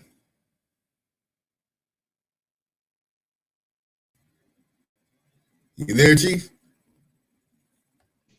Let's rock out for the man. I was listening to you go in for a minute. Yo, you know, it's interesting, right? Because you know when we talk about London, for instance, it's one of the most surveilled cities on the planet. They say there's a camera everywhere, right? But America's turning into that every corner, whatever, right? Now you can look at that as a good thing. You know what I'm saying? For some people, if you like security and you like to be surveilled and things of that nature, whatever. But once again, this is what both sides are playing. Like they act like they both sides aren't with the bullshit because it takes both sides to pass laws and things of these natures. So once again, this sounds like a person, you know, that's a part of it. You understand what I'm saying? Once again, they could tell you the negative aspects of it, but or you understand what I'm saying? But the whole time they like the double agent. You understand what I'm saying? They still make this movie in different formats. Like I seen this movie with Nick Cage called the Humanity Bureau, right? Same concept, same things, bro. Like they're hiding these things under your nose, but you know, and a lot of times the people that are carrying these things out don't know it's happening, but they're still blaming. Guess what? They learned the eugenics stuff from America. You understand what I'm saying? When we talk about rabbit-proof fence and all these other things or whatever, yeah, America, they got that from America. Well, they did it in America.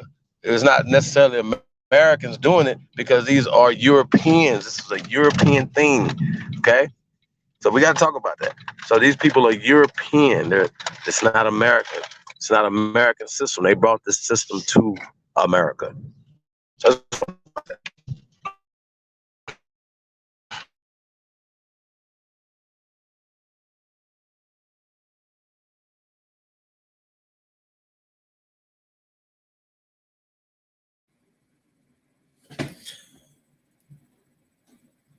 Yeah, family. So, man. All right, so let's get to this meat and potato. See what we don't want to give away. The other world. All right, so what's that? Oh, I'm breaking up. Hold on. Can you hear me? Yeah, I can hear you. Can you hear me? Yeah, I hear you. Hold on. Oh, let me play. Hey, you wanna? Oh, hold on, fam. Before we get into this, can we rock that commercial out? I wanted to play that the OPP one real quick, but I don't know. You want to rock it out later? No, you can go ahead now. You can play it, you know, anytime. All right, hold on. OPP, no PPP. Ho see me, she key. All eyes on me, bitch. GTV. Yeah, go get it, gang, bitch. GGG. Hey, OPP, no PPP. Top tier talent, bitch. TTT. Who am I? Danny Dope Dick. DDD. Hey, OPP, no PPP. Hey, OPP, no.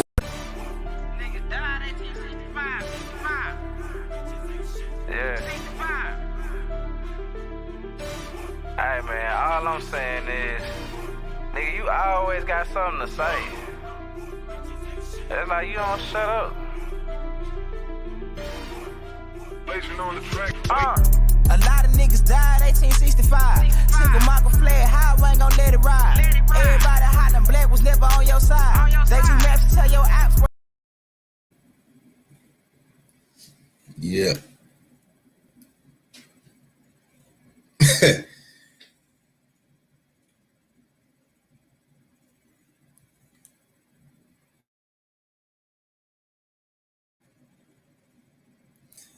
All right, let that sit.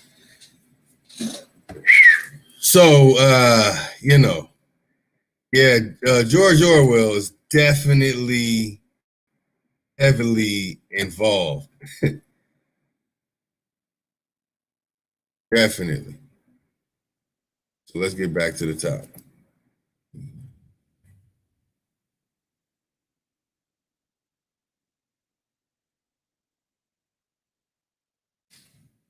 Uh, 1944 Orwell began work which encapsulated the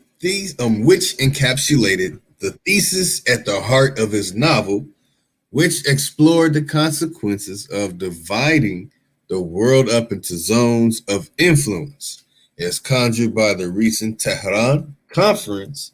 3 years later, he wrote most of the actual book on the Scottish island of Jura from 1947 to 1948, despite being seriously ill with tuberculosis. On 4th of December 1948, he sent the final manuscript to the publisher Secker and Warburg. In 1984 was published on June 8th, as we went over that. Okay, so The Last Man in Europe was an early title. Okay, that's another one. Introduction to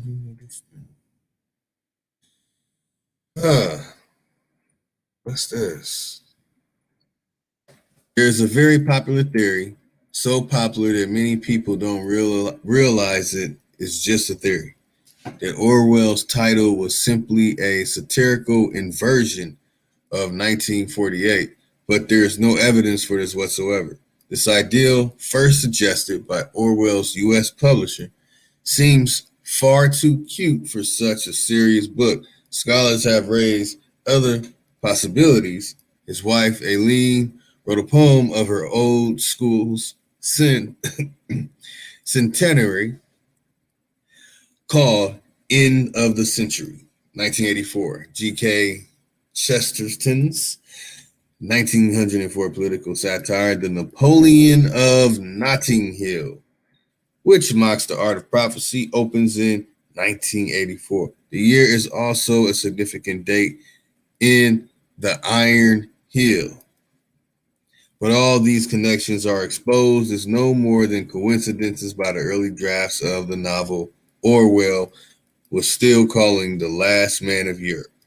First, he wrote 1980, then 1982, and on later, 1984. The most faithful date in literature was a late amendment, and that's from Dorian Linsky, The Ministry of Truth, the biography of George Orwell's 1984, man, published it in, 2019. Hey, so, yeah. We see you, Orwell. All right. Definitely get that book, y'all. Check it out. Just sharing a little bit, just sharing my little insight.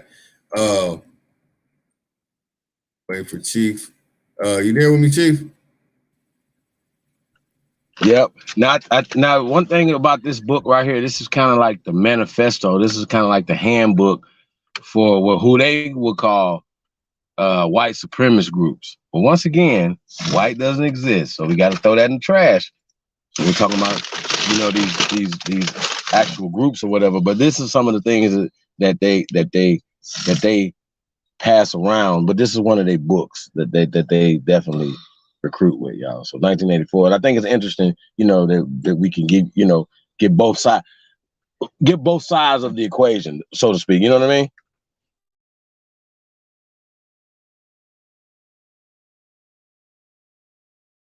You know what I'm saying? Be fair and balanced with it as opposed to just one side of it. Oh, this is where it is. No. Nah, we want to be fair and balanced. We want to get both sides of the story. So, I just kind of wanted to do that, y'all.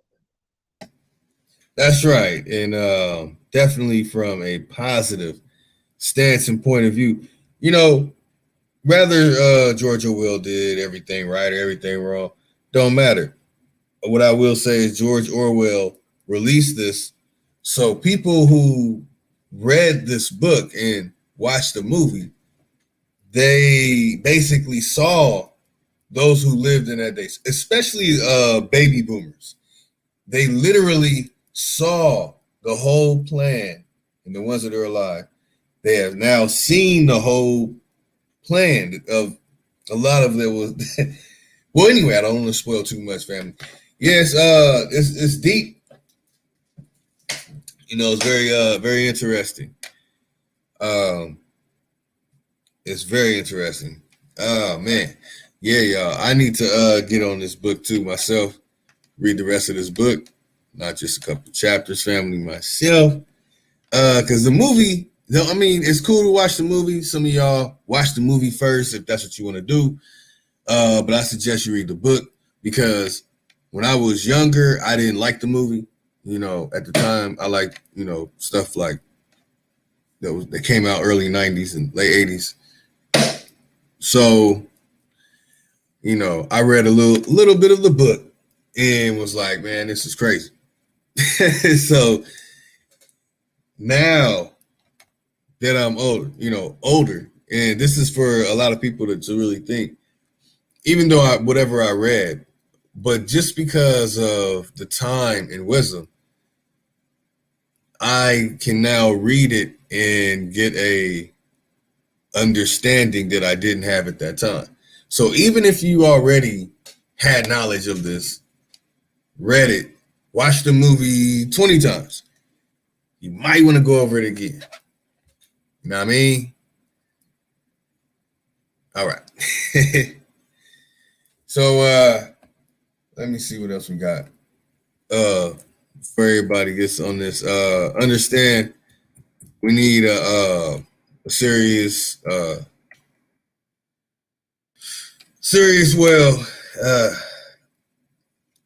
focus of attention, and to make sure that we're on one accord.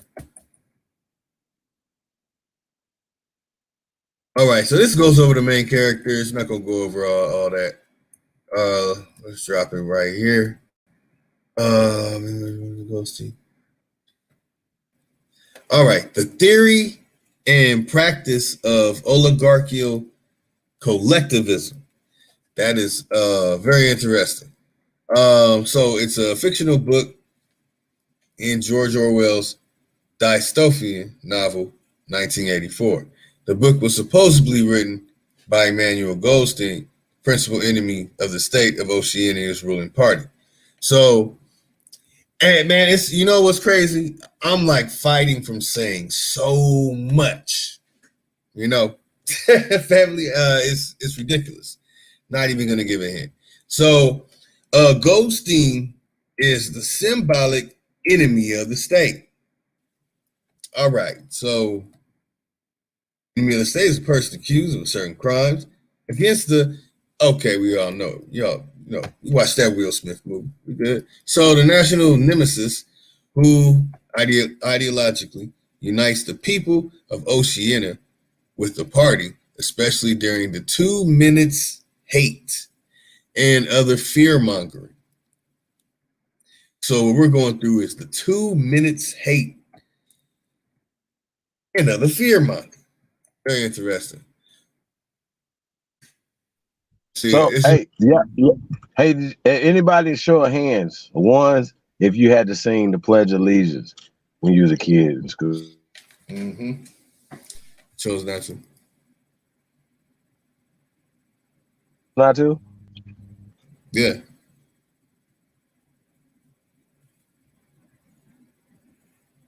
Yeah, ones if you sung the Pledge of Allegiance. Two if you did. If you had to in school.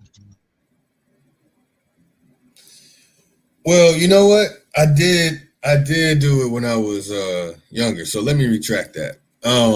But after 10, after watching this VHS video, I decided to never pledge to anything.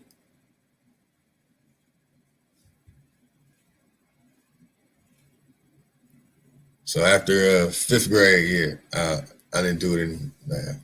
I did not pledge allegiance after that. That's wild, man. Bring back memories. So, y'all, man, if you remember pledging allegiance, see, I had to sit and think, like, wait a minute. Flag of the United States. And you see the doxo. And you remember we all had to have that doxo time, that whole doxo, like, and then building up like you have pride in it, and the doxo, like, oh man, yeah, that's dark.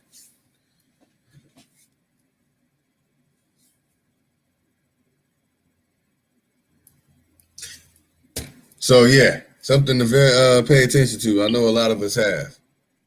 Think about it. I don't know. Did you ever do it in elementary school? Because they had us doing that early. They started us off at kindergarten. Hell yeah.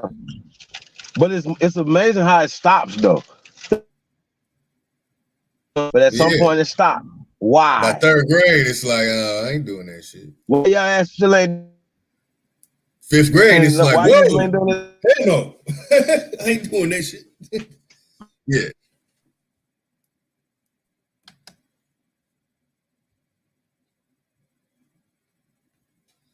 Shit is a coke. They stop doing it, or do they stop doing it?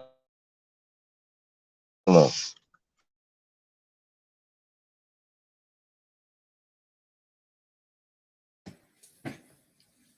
Yeah.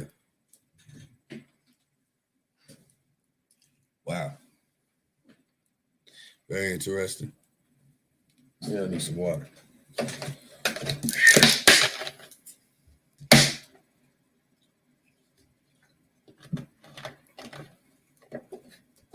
That's messed up though. Think about it. It's messed up. If it's good for a kindergartner in the first grade, and the second grade, and the third grader, then goddamn it, it's good for a 7th, 8th, 9th, 10th, 11th, 12th grader. Or even your ass get to college. Why your ass ain't still up there playing the lead in college? Oh, I got you. They got you when you go to the games. Yep. All the sporting events, don't they? Then they say, well, we can just hand it off over right here. These guys, it's 1984. Even in that movie, I'm just talking about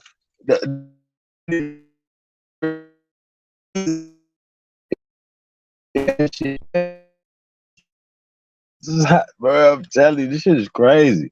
I thought this was the land of the free, home of the Braves. What's up? Yeah, I used to get in trouble for making fun of it too when I stopped doing it. That was like 2nd and 3rd grade, but in 5th grade, I was. Hey Joe, I was proud singing that shit. Yeah. He was out there like Major Payne. USA, USA. You know what I'm saying? Y'all know y'all was saying USA doing the volleyball matches and shit. Yeah, everybody Don't do that. Man. Don't do that. USA. Laker games, Clipper games. Yeah. Yeah.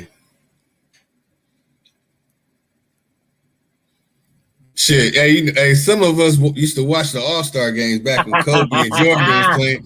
Motherfuckers be watching at home, standing up doing the damn. All bad. Big Terrell Owen looking motherfuckers crying in this shit.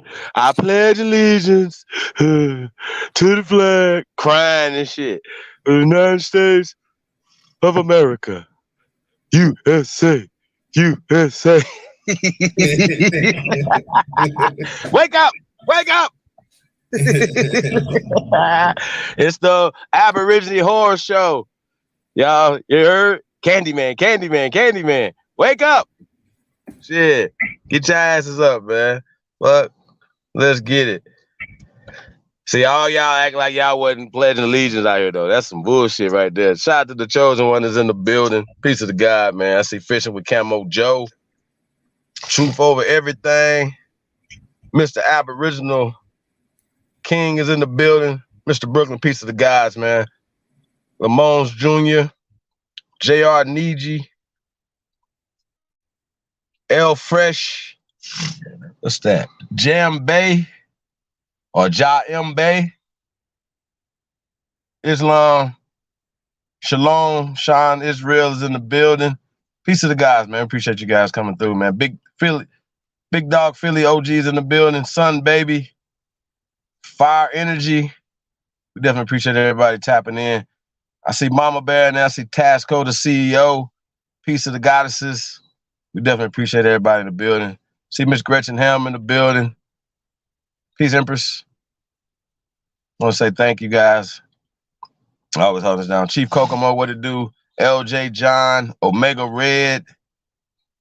Nonetheless, I am Clan War Chief. Peace to the guys, man. Appreciate everybody in the building. Yeah, man, y'all act like y'all wasn't doing that though.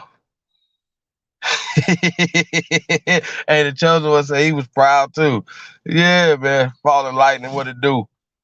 Doesn't appreciate that, but I was just fucking with y'all, man. I was a little militant little bastard though, you know what I'm saying? I had my fingers crossed the whole time. Niggas mad to the bitch. You hear me?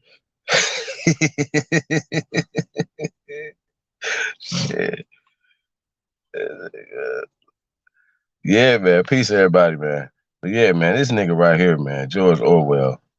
I don't know about this guy. So, yeah, man, you gotta be careful, man. That's right.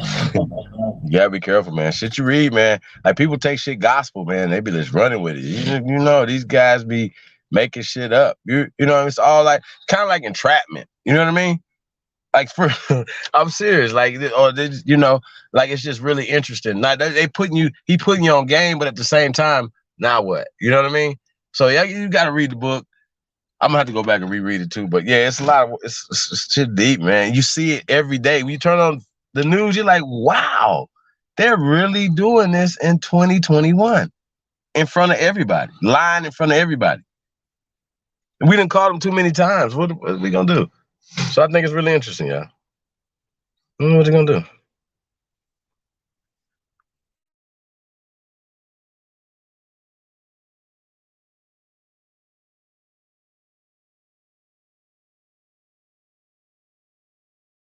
See, Rain Alexander's in the building. Shout out to Rain. Said 702's in the building.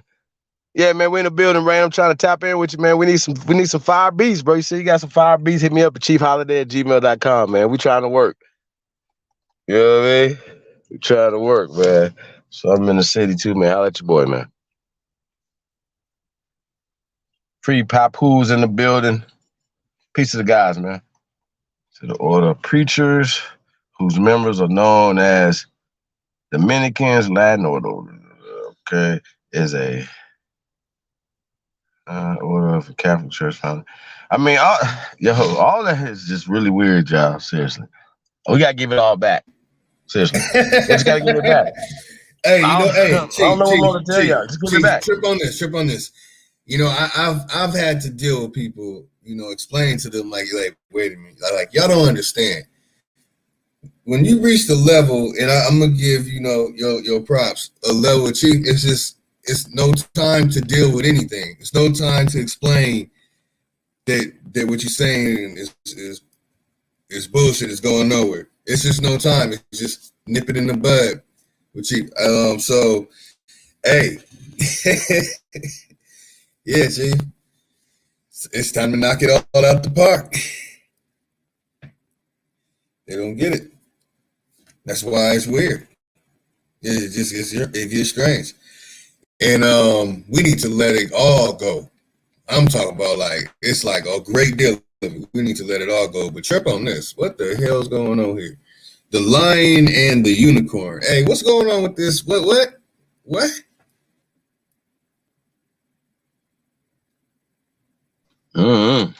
going on here? All right, people. Hey, get on. Hey, so socialism and the English genius is an essay by George Orwell expressing his opinions on the situation in wartime Britain. The title alludes to the heraldic supporters appearing in the full royal coat of arms of the United Kingdom. The essay was first published on 19 February 1941 as the first volume of series edited by T.R.F. Favell and Orwell. In the Searchlight books published by Secker and Warburg, it expressed its opinion that the outdated British class system was hampering the war effort and that in order to defeat Nazi Germany, Britain needed a socialist revolution. Therefore, Orwell argued being a socialist and being a patriot were no longer authenticated. Oh man, I forgot how to pronounce this one. authentical, but complementary. As a result, the lion and the unicorn became an emblem of the revolution, which would create a new kind of socialism, a democratic English socialism, in contrast to the oppressing Soviet totalitarianism, communism, and also a new form of Britishness. What the fuck is that? A socialist, one liberated from empire and the decadent old ruling classes. Orwell specified that the revolutionary regime may keep on the royal family as a national symbol, though sweeping away the rest of the British aristocracy. I'm reading all that stuff a certain way, y'all. Bear with me. The first part of the essay, England, Your England, the hell, is often considered an essay in itself, with the introductory sentence, as a right highly civilized human beings and flying overhead trying to kill me. The hell's going on here? Hey, Chief, what the hell?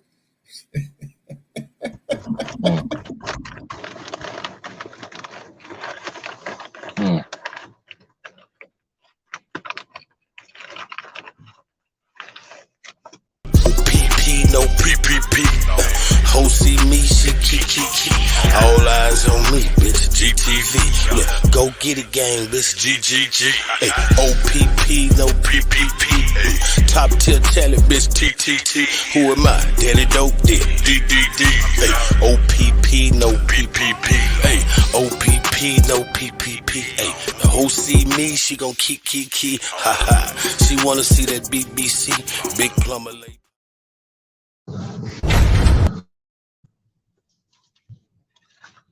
Yeah, man, that's my OG, man. That's OPP, no PPP. On all platforms, man. Go check that out, man. Yeah.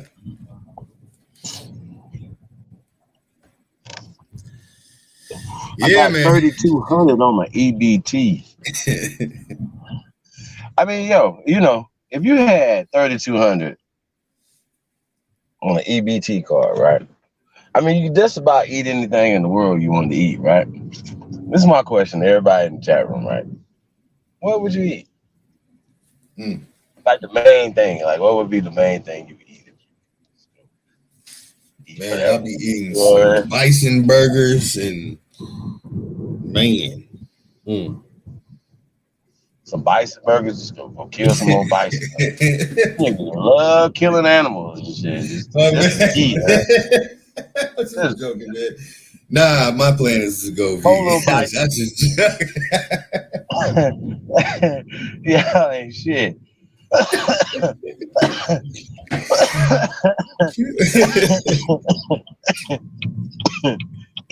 Shit. Anything moving, y'all gonna eat that shit.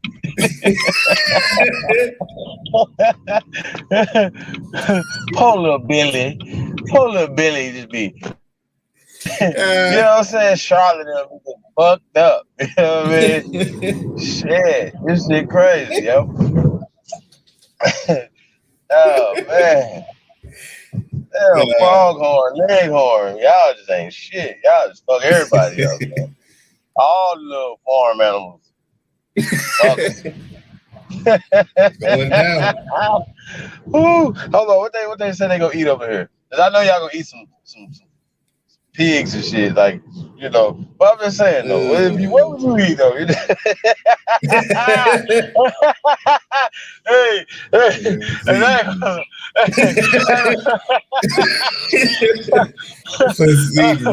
rodent souffle. Hey, we bought out king crab though. Like it was like we had to go out of town.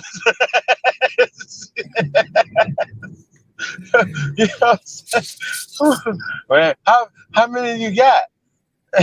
How many do you want? All of them.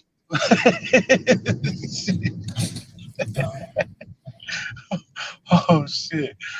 Oh good. Oh man. Somebody said little chicken. You gonna eat some chicken? Oh shit! If I'm gonna be falling asleep. He say he going to Raising Cane, Popeyes.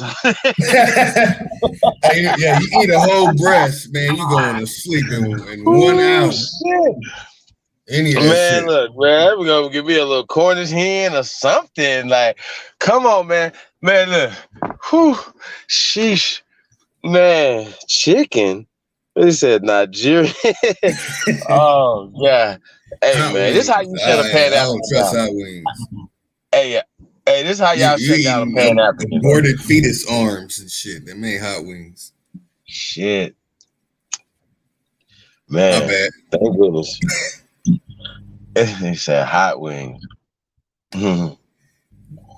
Shit. Yeah. Hey, we get too some dark, my bad. Say what? I went too dark. My bad. Yeah, you tripping. Hey, it is spooky hours right now, y'all. Yeah. Spooky hours, y'all. Spooky hours, man. Man, so, hey. Wow.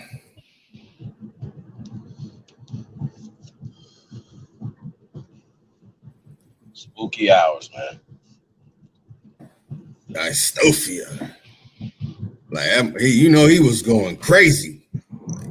I'm gonna name it Dystopia. Like, what the fuck, bruh? What the hell are you talking about? Some shit flying overhead trying to kill me. I'm done. I'm done, bro. Yeah, man. I mean, it's crazy, man. It's a crazy thing, y'all. It's really crazy. But this stuff is really living out, in real time, man. You know what I'm saying? That's the craziest part to me. You know what I'm saying? That's a lot of times, life is imitating art. You know what I mean? Because this is the social aspect turns into legal shit. You know what I'm saying? And laws and my bad.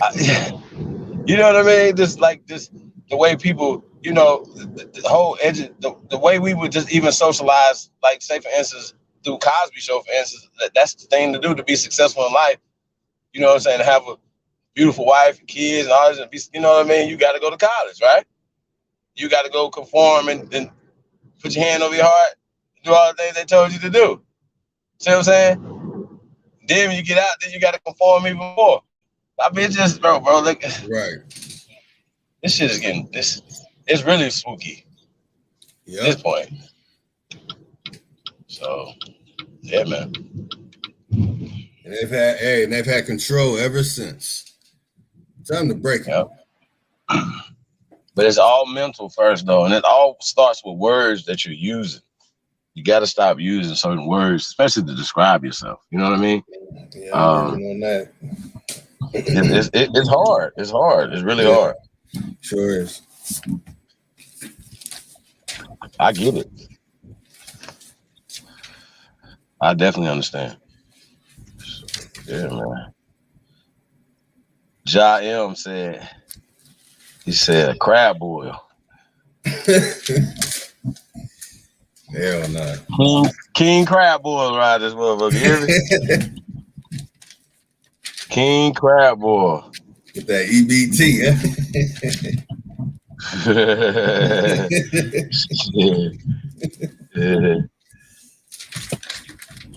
Yeah, man. Shout out to everybody, man, tuned in, man. We definitely appreciate it. Like I said, man, August 15th, man, we're gonna be definitely promoting that more, man. Y'all gonna see more of that. We're gonna be going in on the American indoctrination system. That's what we should have called it. Because nobody's educated nobody. You know what I'm saying? But a lot of, like I said, once again, we're talking about dumbing people down and stuff. Why do we want to be dumbed down? You see what I'm saying? Oh, because you're easily controlled when you're dumbed down. Okay? That's what that's about. Dumbing people down to be able to control you. You know what I mean? And so it all works hand in hand with the media and everybody else. So the media is not free. It's controlled, just like everything else is there to control you. So we see that with this.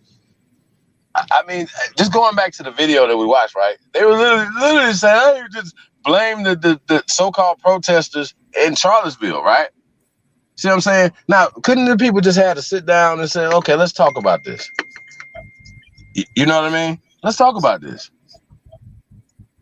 You see what I'm saying? So the way people, the conversations are not happening the right way. And once again, we're getting the one-sided media, dog and trick pony. So, yeah, you guys should believe this right here. Even though, once again, I'm giving you guys another example. We got Joe Biden on tape several times. Like, they just had something else they said just came out on him. Said he called niggas roaches or some shit, right? He did. Yes, right? Sir. Y'all remember that? Yeah. I remember that, right? Now, they got him several times getting caught up saying this stuff. But because the media is pushing everything racism, right, towards a particular party, fuck just looking into anything, right? We're just gonna shut it out. You see what I'm saying? No matter what's going on right here, no matter what people know specifically about the Democratic Party, right? Specifically, you know what I'm saying? The history of it, as well as the history of this guy named Joe Biden, right? I'm just saying, like, I've literally heard people say, well, that was when he was younger. It was like what is happening? So even when we talk about the vice president, between her and Joe Biden, they have locked up more niggas in world history.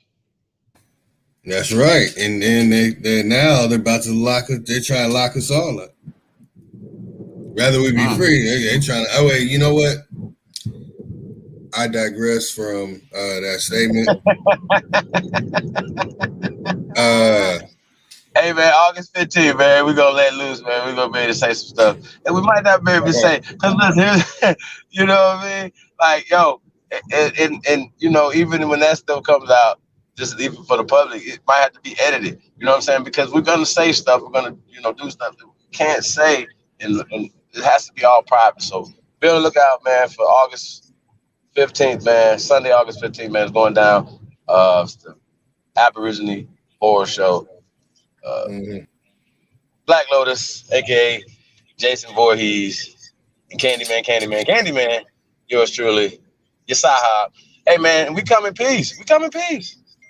But we got to give you the truth, man. And like I said, a lot of times with the censorship and all things they got going on, man, we're gonna be moving away from these things, man. Hey, did y'all hear about Aboriginal TV leaving YouTube, y'all? Did y'all hear this? He said he's done. He's moving on to greener pastures, man. I haven't spoke to my brother, man. I'm gonna have to definitely speak to him tomorrow, man. No, I seen the post, man. No, seriously. Anybody seen that? Anybody seen Aboriginal TV said he's done? But the thing is, like, he just texted us, though, The fuck? I'll see you guys later. Dear Aborigines, you know what I'm saying? Funny. Hey, man, nah, brother, you gotta at least do a video to say goodbye. Hey, that's what Lyrica did the other night. Shout out to the Empress, Lyrica Neville. Peace to the Empress, man. And the Matriarch Express, man, definitely. Shout out to Chief Sundial. Shout out to the original Copper Empress Hover. You already know. Shout out to Chief Janice, man. Hey, like I said, I just. Yo, when you think about this, man, it's really weird, y'all. Like, why this shit? Hey, man, like I said, man, support the real, y'all. You gotta support the real, man. That's all I can say, man. I don't know what else to say, man. I couldn't even imagine, if everybody. I ain't seen Aboriginal powering around either, man. Where y'all at, man? Y'all understand what I'm saying, man? We gotta support the real, y'all. I don't know what more to tell y'all, man. This work takes a lot of time from your family, man. Takes a lot of time, from other things, So, sheesh, it's tough, man. So I'm about to definitely holler at it, man. I don't want to speculate. on what he got going on. I just what he said in the post that he posted, y'all. So I don't know if you guys heard about that. He leaves every month. Yeah, I don't know. I thought this is his first one. You know, like I'm out of here. Huh? Yeah, I remember that. That's interesting. Yeah, man.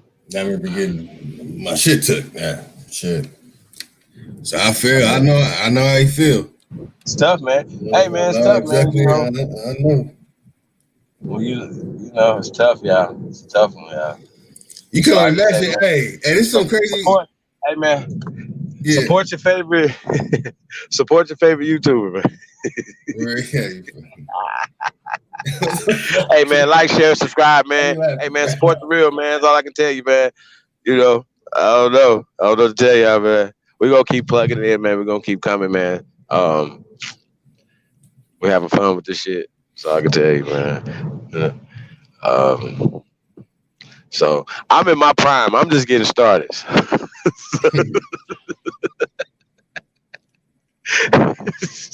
Shit. You know what I mean? So y'all don't see us on YouTube, you know what I'm saying, live or whatever. You know, we running a lot of things, but you know, we feel like, you know, people need to, you know, we need to continue to play these things, you know, for people that are new coming in or whatever, that can get some of the information that maybe be old to some of the guys that's been around for a while. You know what I'm saying?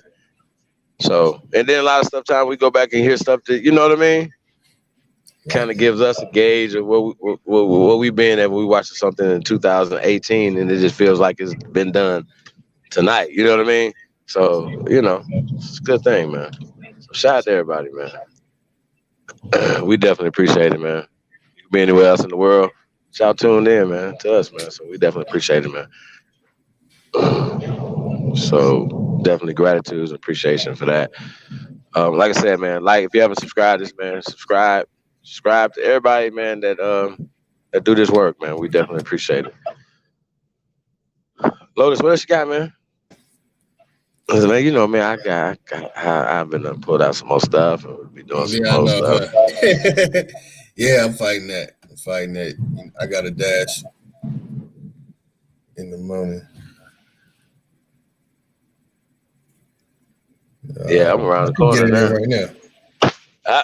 What'd you say? Nah, I'm around the corner now. You over there? No, I'm about to pull up. Where you at? Shit, I'm in the spot.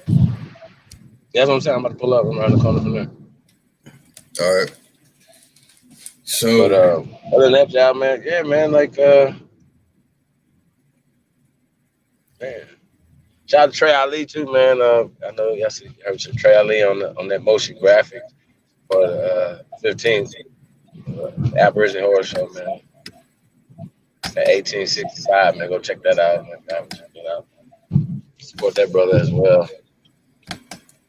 He got some new stuff coming, man. So be on the lookout for that.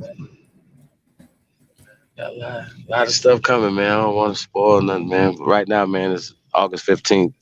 It's the Aborigine Horror Show. It's going down, man. Like I said, man, we're gonna put this stuff to bed once and for all. So it's gonna be the massacre of the American indoctrination system, man. So be on the lookout for that. So we got it here.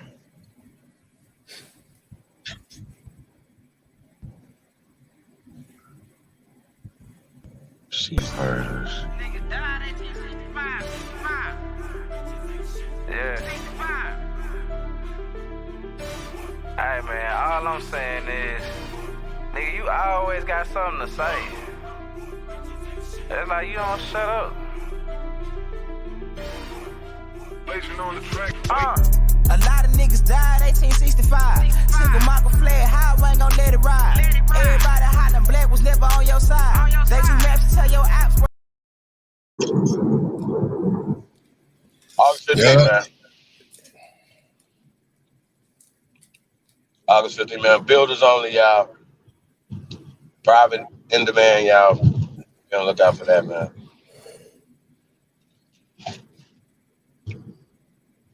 That's right. Where we at?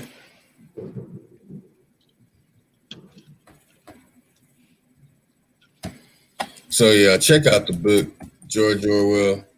You don't have to check out the two clowns, those two jive turkeys earlier, you know.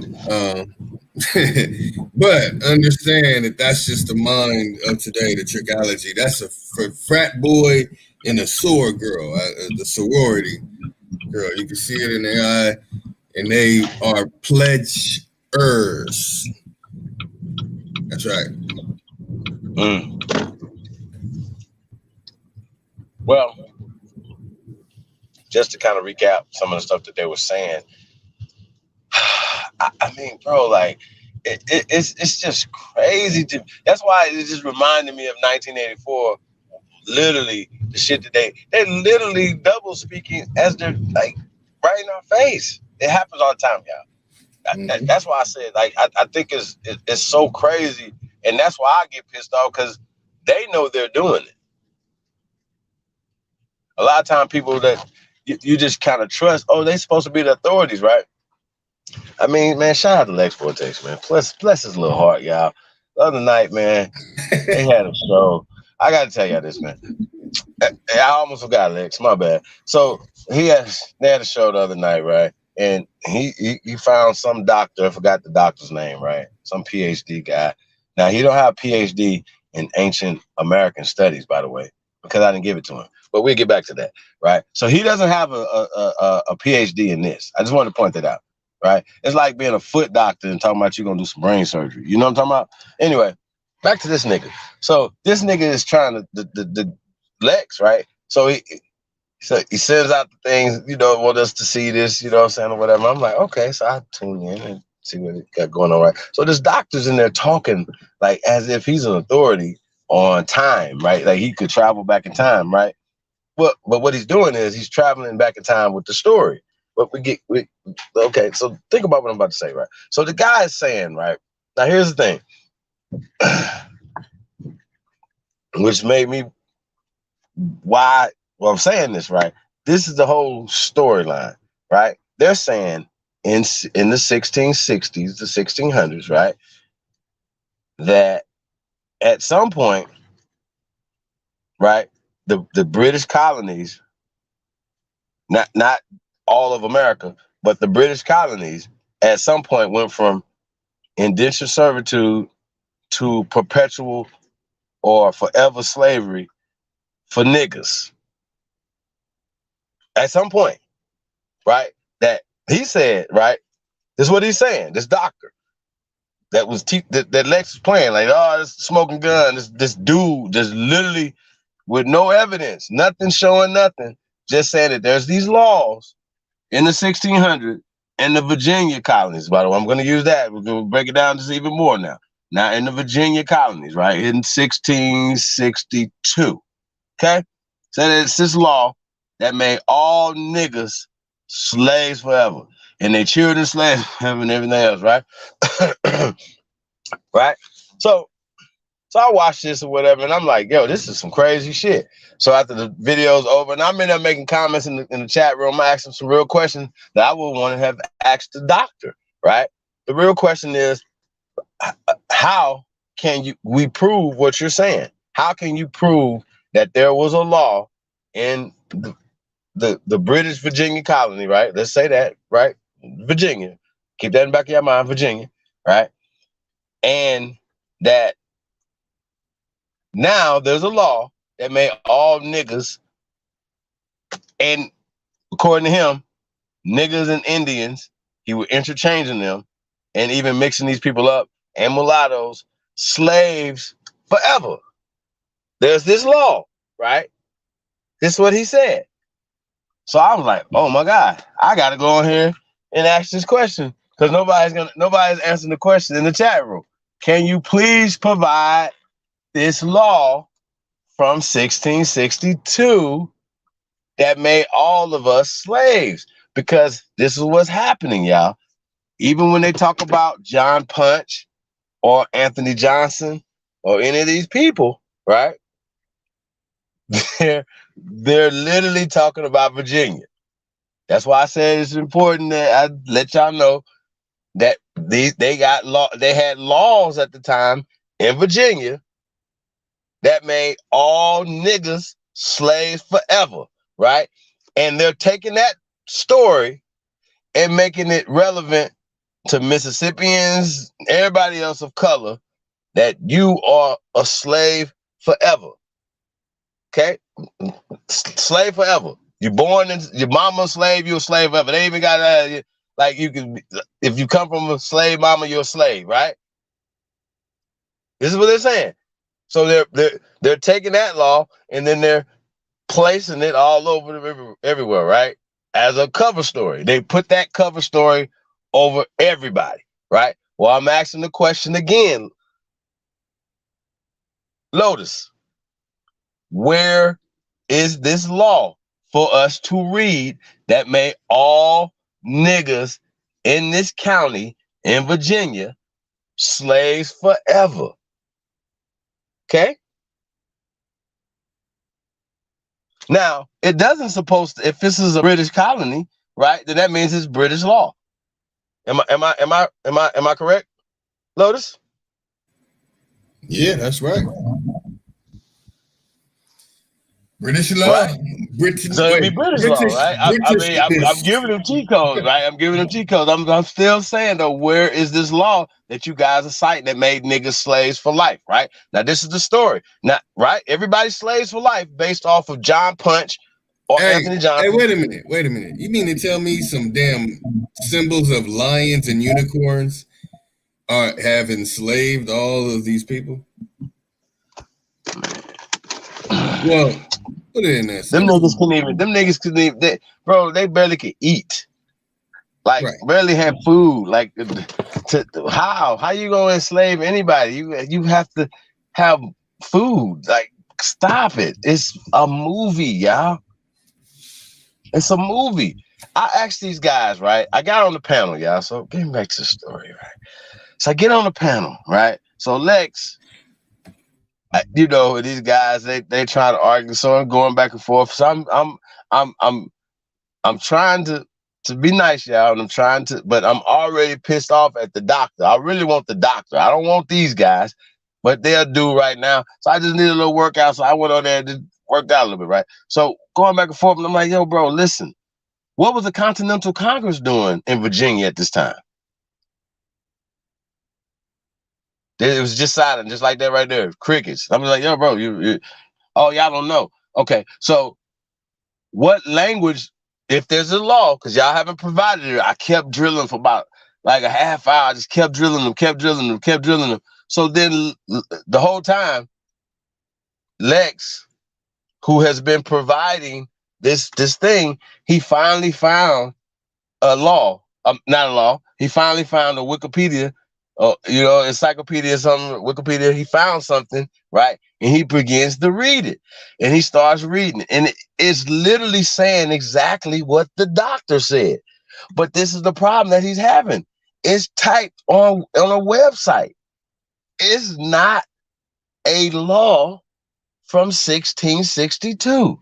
I'm going to say this again so y'all can understand me. So I'm not going to go back and forth with y'all. If I ask the question, I know the answer already. So if I ask the question, what was the Continental Congress doing? I asked the question, what language is this so-called law? If it would have existed, what language would it have been in?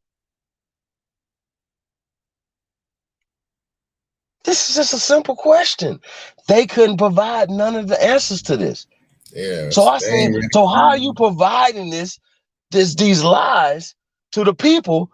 How do we fact check it? So they're arguing with me and I'm pointing out to them, they don't know what the fuck they talking about. Period. You don't know what the fuck you talking about. Just like that doctor didn't know what the fuck he was talking about. He read the cover story. He didn't read no law. And if you believe that I asked them what language, they said it was in English. I scratched my head. Well, this language that we're speaking did not exist in 1662. I'm gonna put a period at the end of that. Period. The fuck? Yo, bro, like it's just dumb. Dumb. So it was It was a real ass whooping. You know what I mean? Just letting y'all know. Just keeping it real with y'all. It was a real, you know, I think I burnt like 500 calories whooping them. You know what I mean? I told them, I was like, this hurt me more than hurting y'all. I said, not really, cause y'all my step kids. Like, it was just bad. It was just bad because it's like dummies. Don't debate somebody that you don't know what you're talking about. Shut your dumb ass up. Don't debate. That's dumb. See Truth in the building. Yeah, man. Yeah, Right. Truth came up there too, man. Truth came up there. Like, come on, bro. Like, hey, man, this shit's just weird, y'all. Hey, man, we're gonna put the link in the chat room, man. Y'all come on, man. We're gonna be on here too much longer, y'all. We just wanted to come on, man, and promote, man, August 15th, man. Let y'all know we had that going down, man. These spooky hours. I want to say shout out to everybody, man. Hey, man, I tuned in, man, to the greatest of all motherfucking time, man. Respect to the check it. Definitely can't debunk shit we talking about over here. So it just be looking, this looks really weird, the stuff that people believe, and they push these things over and over again. But this is what, like the woman who was playing earlier, and I'm using these words loosely, you know what I'm saying? Like the stuff she was saying, like she was contradicting herself as she was going. Like, you can't say, okay, these are social constructs, and then turn around and allow this man, like, she could have corrected him and said, well, that's a part of the problem. And he knows he's a part of the problem, right? It's like, oh, I can't help it, though.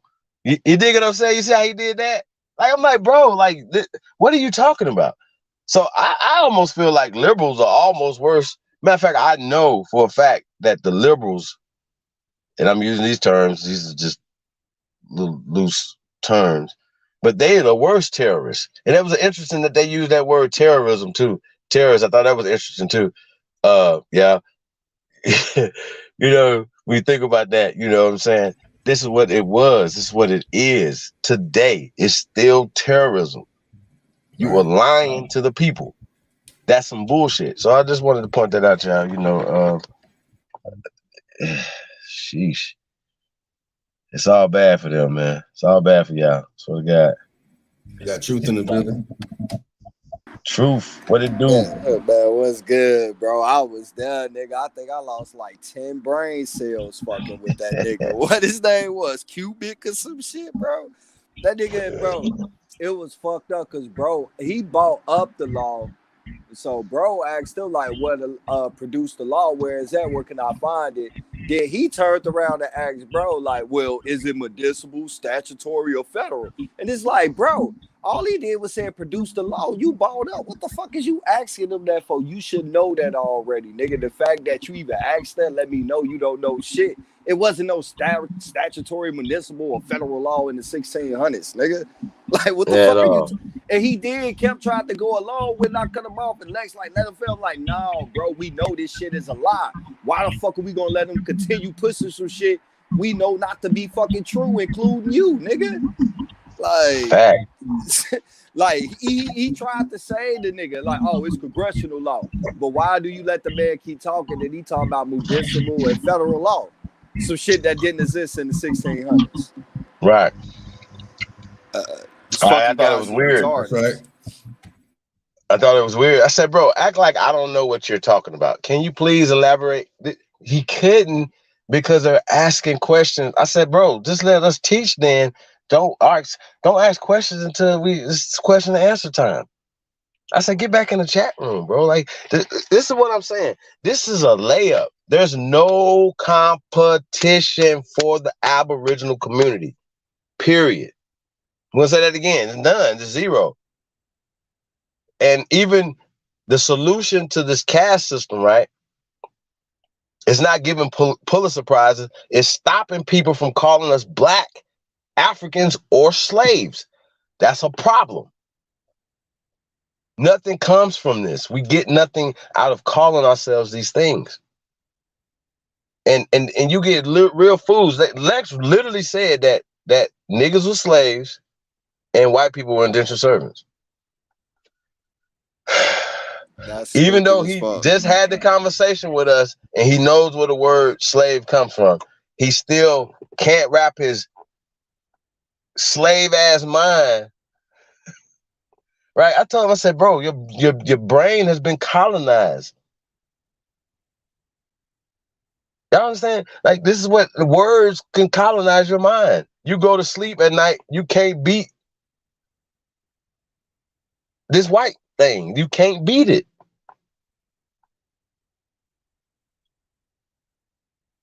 If you can't beat it in your dreams, you're definitely gonna wake up and beat it in reality. No matter what we say, they still believe it. Like Libra calls it a religion. Like the black is their religion. Like losery is their religion. We have to be losers. Like playing chess. Like I love playing chess, y'all. Right? And people love, like when you play chess or whatever, right? First off, you can't tell me you have never seen a rule that says that the white piece is supposed to move before the black piece. Right? And I got people arguing this all the time, like, well, nah, this rule says that this piece is gonna move before that piece around here, right? You understand what I'm saying? But they don't see it like that.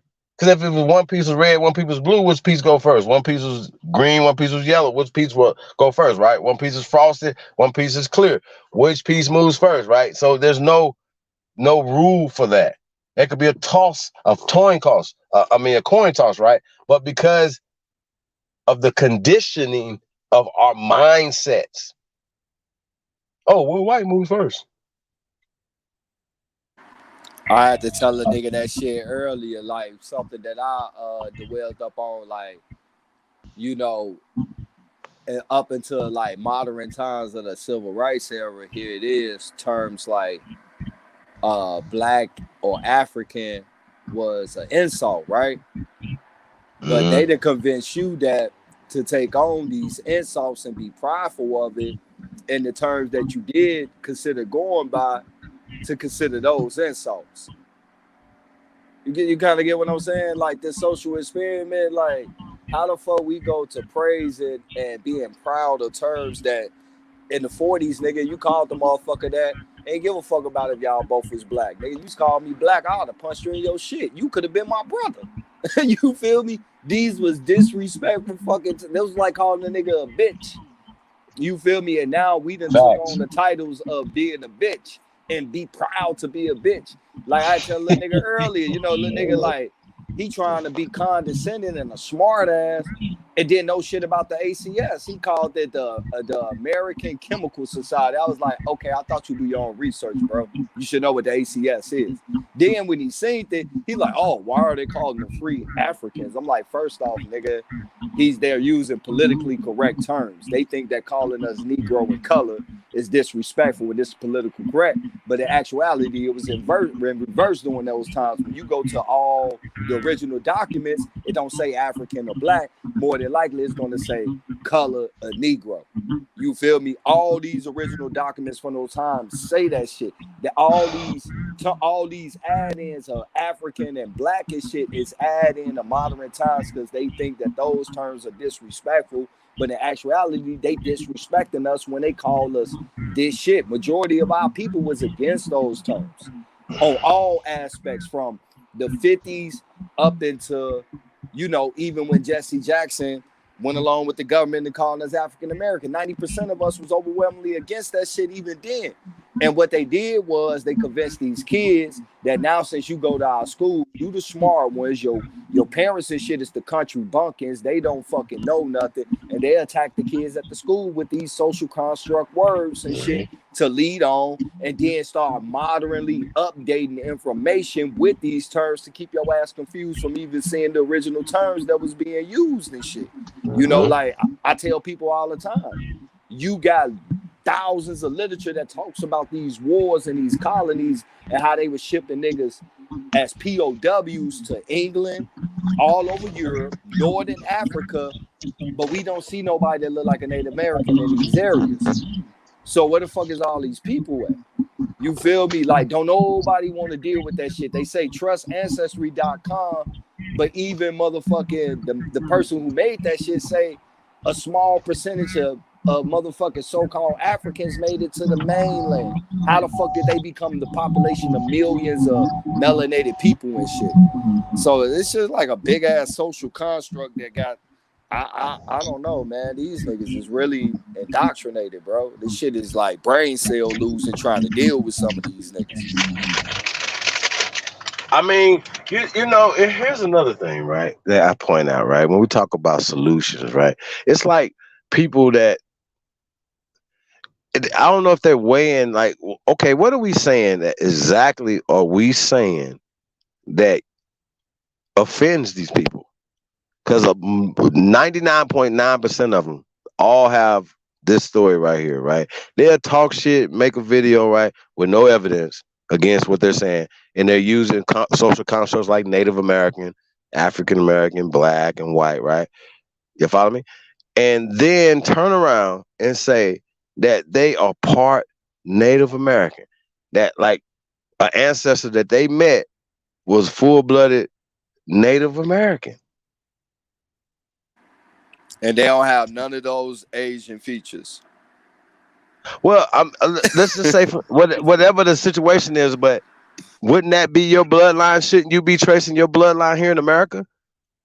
Because if we understand, if let's say, for instance, the small amount of, if in your mind, of the so-called Africans that came here, right, they would have been absorbed into the people.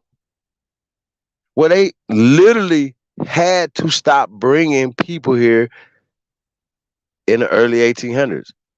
In the early 1800s, they wasn't shipping slaves out. Free people were colonizing, right? Americans. We're the Americans. We were the American Colonization Society. We were colonizing the west coast of Africa. See, they're just telling the story the way they want to tell it. And you want to know why I know we were still American? Because they were still the British.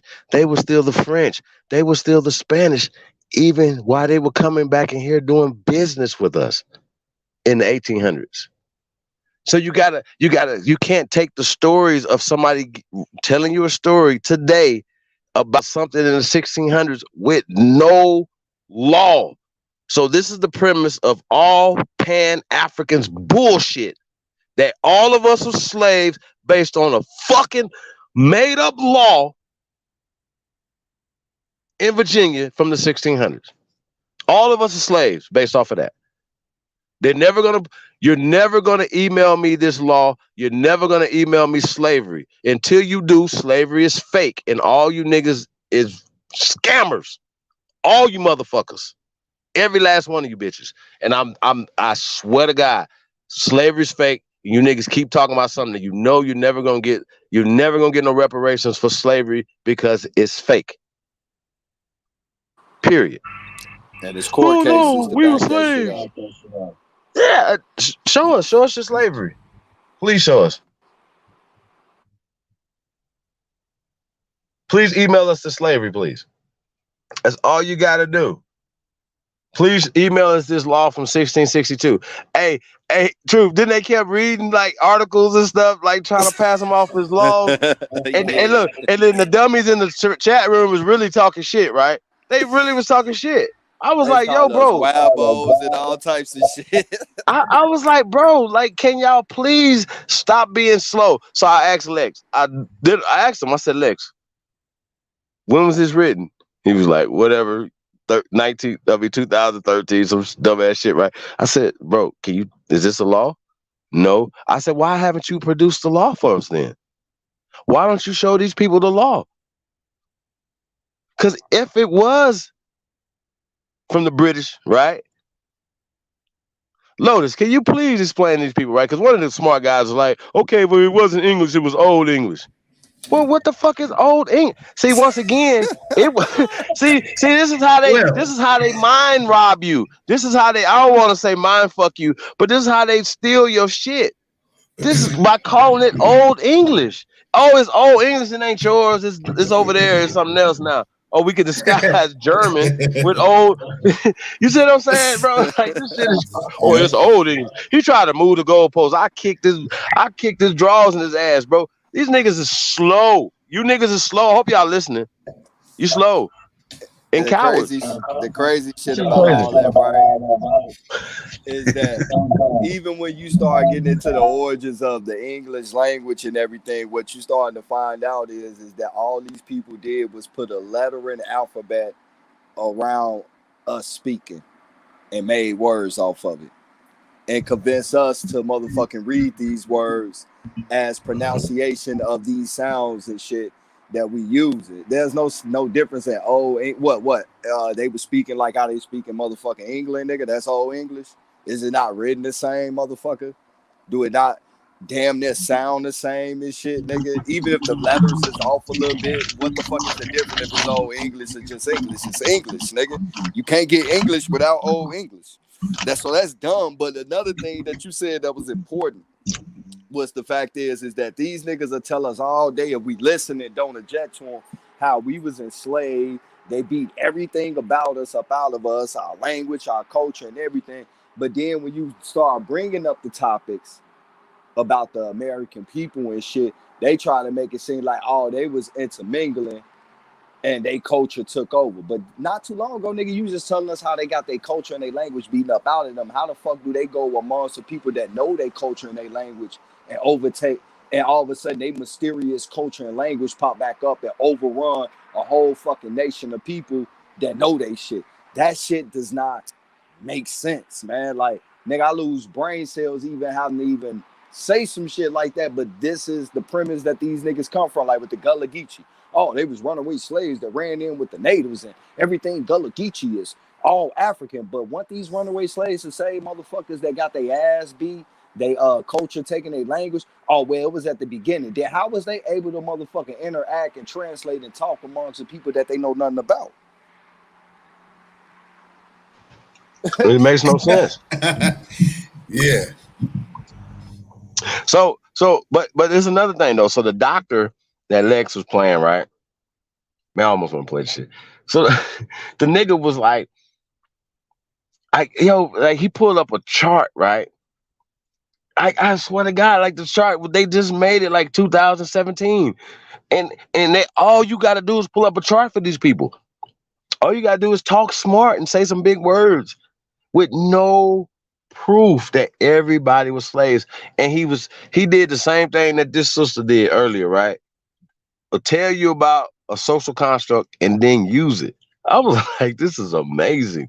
And Lex was eating it up. He just thought he had something too. That's why I had to go in there and whoop their ass, bro. I couldn't take it. I couldn't, bro. Like, I want some PhDs now. I want to eat you niggas up for that. That's some dumb shit right there. Bro, I had Swear to walk away from dinner. We out eating dinner, nigga. I had to walk away just to jump up there because the dumb nigga with the law shit study accidents in medicinal, federal, and statutory. Bro, what those such things? Like, what the fuck are you? What the flex? Why are you letting them keep saying this shit, bro? You know that it wasn't no such thing, bro. This won't be your man's, bro. Help your man's out, bro. He like Kevin Hart right now, nigga screaming, help me, nigga. He needed it. And I just sat back. I'm like, fuck it. I fell back with like, man, Chief about to eat these niggas up like fucking nigga Fruit Loops in the morning. Nigga, this shit over with, nigga. What the fuck? We watching cartoons, nigga, eating cereal. Nigga about to bang the whole box in this bitch. Cause these niggas dumb. But hey, look, bro. Hey, man, it's good that you been coming back on fire, you and Lotus, man. Salute to y'all, brothers, man. Everything y'all doing, man. I'm finna jump off, man. I'm finna be tapping in the chat, man. Much love to y'all, bro. Man, y'all be safe, man. You too. Don't lose no brain cells, bro. Appreciate that, brother. Yeah, appreciate it, man. Honorable admiration. Keep up the good work too, and Truth been going in. And I see, you know what I'm saying? The next, it's like, hey.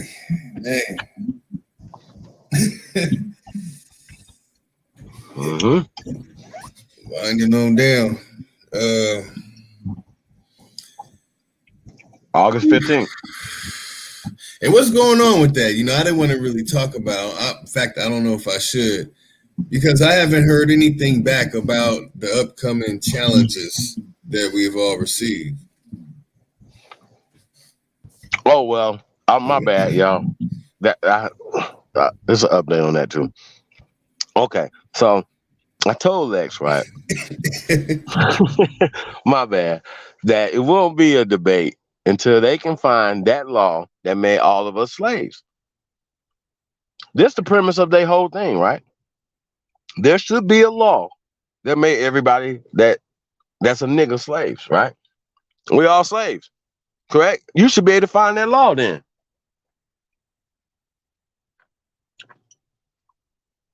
Smart guys. That's all you got to do. Matter of fact, now I ain't gonna never be a slave again, but I'll go back to sleep. That'd be hard. But y'all have to do something, man. Please produce shit. Think about this. If slavery was as big as they said it was, right? Well, then show us how all of us were slaves. You should be able to do that. How about this? How about this, y'all? Why don't you be able to pull up Alabama or Mississippi law that made all of us slaves? Why is always in Virginia, always somewhere? You're never going to find this because it does not exist. It's impossible. The laws of this land don't have a color attached to it, except Indian. And that's a translation. We got to get back to that too one day. We got to break down the Constitution again. Right. That's right. Because I'm asking real questions, right? Because you should know the language that they were speaking in Britain in the 1600s. Period. Before you run that little mouth, you need to know what the hell you talk about. Before you start running your little bitty mouth, tell us what language that the British was writing in the 1600s when they came here. That's all you got to do.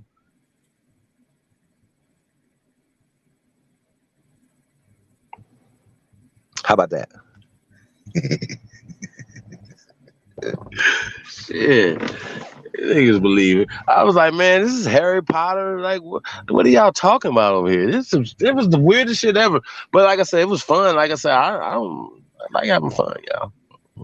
I be bored. I do shit sometimes. So yeah, it was fun. They got kind of mad at the end too. But I was like telling them, I said, bro, I moderate. I can't debate because it's not a debate. I'll be teaching them. Why? Because think about it. They're not teaching us nothing. You're not going to tell us we's black slaves. What else he wanted? The Congo Square. What else? Slavery. What? Something else retarded. Like, oh, DNA. Like, I'm definitely not about to debate that. That's crazy. Let's debate slavery existed. How about that? Anybody want that work? But what you're going to have to do, though, you're going to have to email us slavery before we debate. How about that? Shit.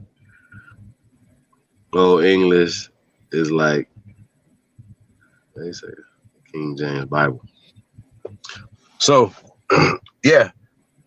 Well, that's a trivia question for the night then, Frank Mosley. How you doing, Frank? Nice to meet you, brother. So, hey,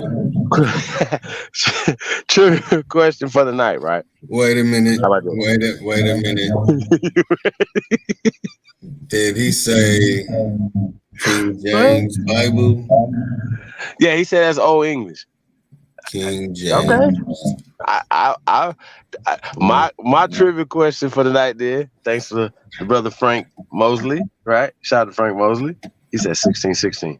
No. That's not the question.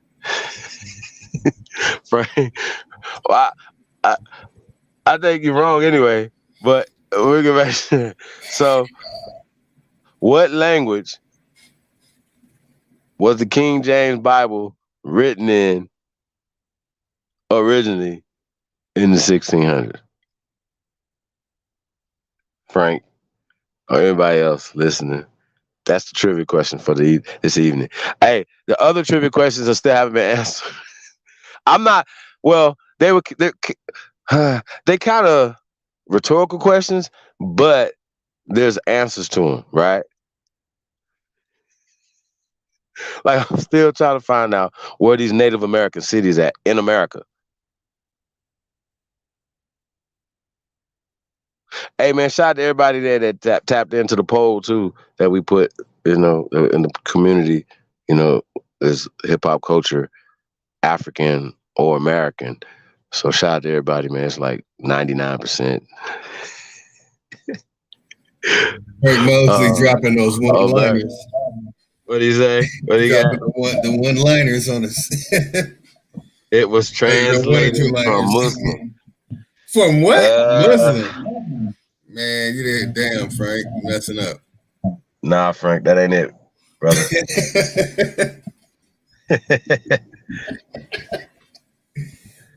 Nope. He said it was translated from Muslim. So he's saying, what the hell does that mean? So you mean Arabic? So the Bible was translated from Arabic to him, right? Because Muslims, no, like that's not a thing. That's not a language. But Arabic is a language, right? So no, Frank, that's not right though, Frank. Frank said Hebrew. Now it's interesting that you said Hebrew, because Arabic is a newer dialect of Hebrew. Y'all got it? No, y'all see, I don't want that word. So, hey, Frank, next question. Since brother dropped out. You talking about this, you're still wrong though, Frank, about that too, right? Frank, say Frank, check this out. Where does Hebrew come from?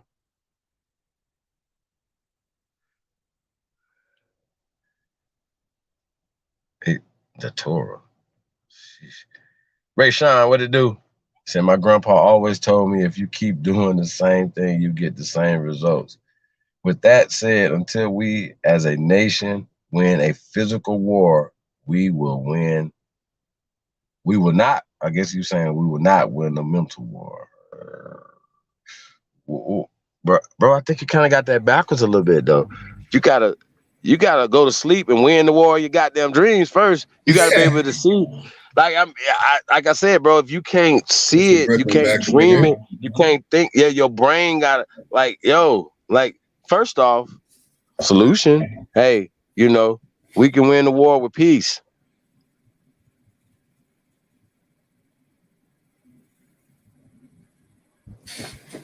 So I just, I don't know, man. Like I said, Rashawn, no, I think I definitely feel what you're saying, though. Absolutely, that's on the menu. You know what I mean? Like that's how you go like the Happy Meal 1, 2. It's one, nigga. It's one on the menu. You hear me? So that should always be there. Like motherfuckers should know. For any disrespect, we going ham salad, y'all. Like we gotta stop letting people. Didn't they say George Zimmerman still signing Skittles and shit? Like, come on, bro. You niggas do less for a rap song. I mean, more for a rap song. Nigga just rapping in a song. This nigga's dead.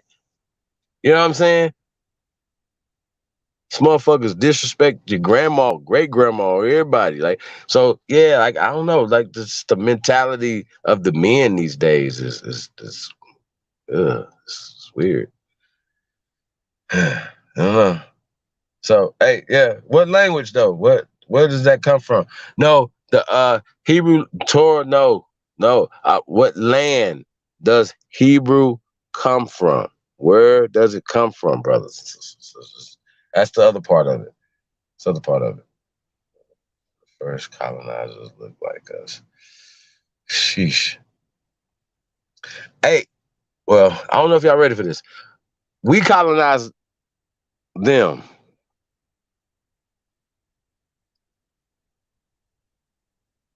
I know that sounds weird. See how that sound right there, Libra, Lotus? See how that sound? Libra cussing me out on y'all. Yeah, like I'm trying to, you know what I mean? Like I don't think people are ready for this though. Like because we've been told this story so long wrong. Like it's wrong. Like wrong. Old English comes. No, like they brought English here. They didn't. They're Germans. The Germans, man.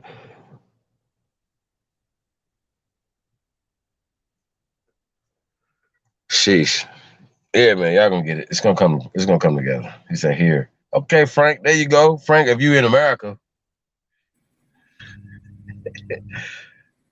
All right, Frank, you got it. So Frank, let's explore that for 2 seconds. So if you say, I'm assuming that you're in the United States of America, right? Or in America, in the Americas, Frank said that Hebrew starts here in America, comes from America, ancient Hebrew, this and that and the third, right? But if you ask a lot of people that are into this thing, they'll say it comes from Israel. So if it comes from here, then the texts come from here. Am I correct, Lotus? That's right. They did the remix single, rewrote it in their language, and brought it back. That's right. Now check this out. The King James Bible was just translated into English. Drum roll, 1929. Damn. Hey, bro, I can't make this up, bro. Like 1929. So they just got translated to 1929. Like, what the hell?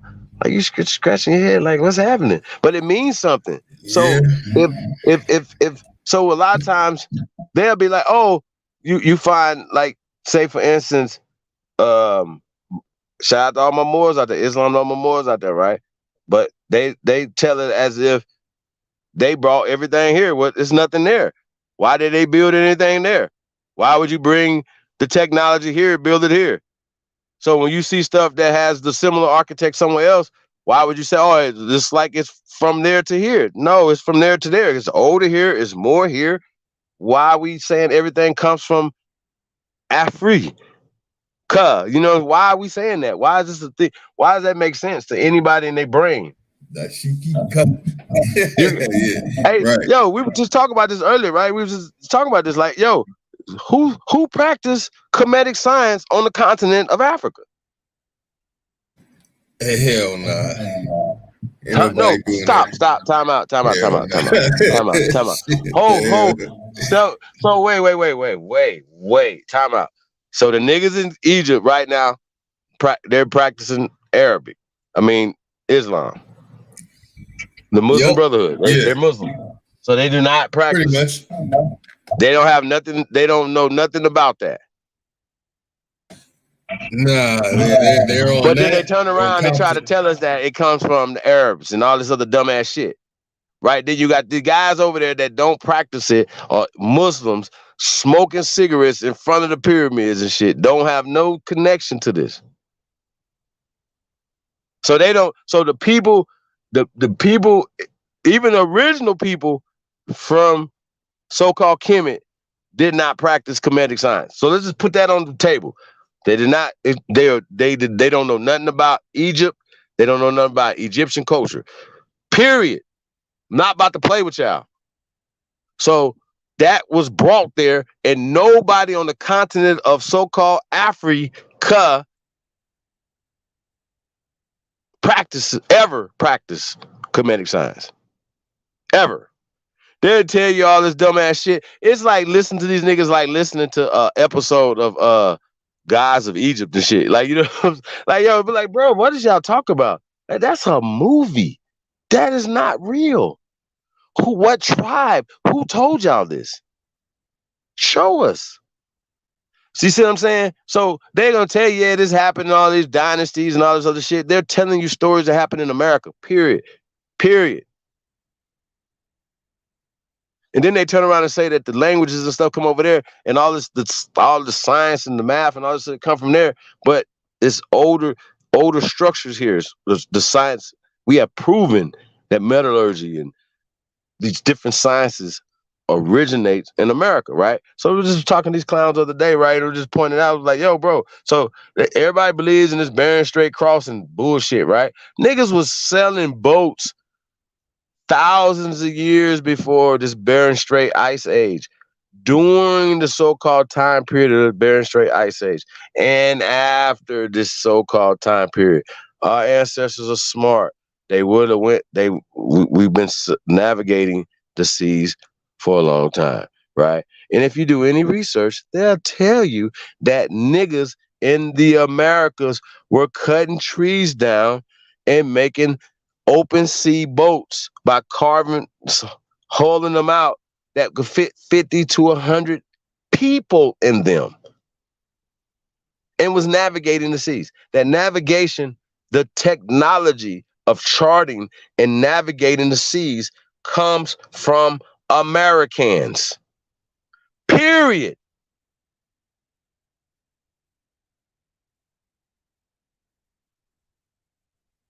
The fuck? So all this dumb shit, bro, it don't make sense. So they keep telling us stuff that don't make sense, but we keep believing it. That's a problem I have with everything.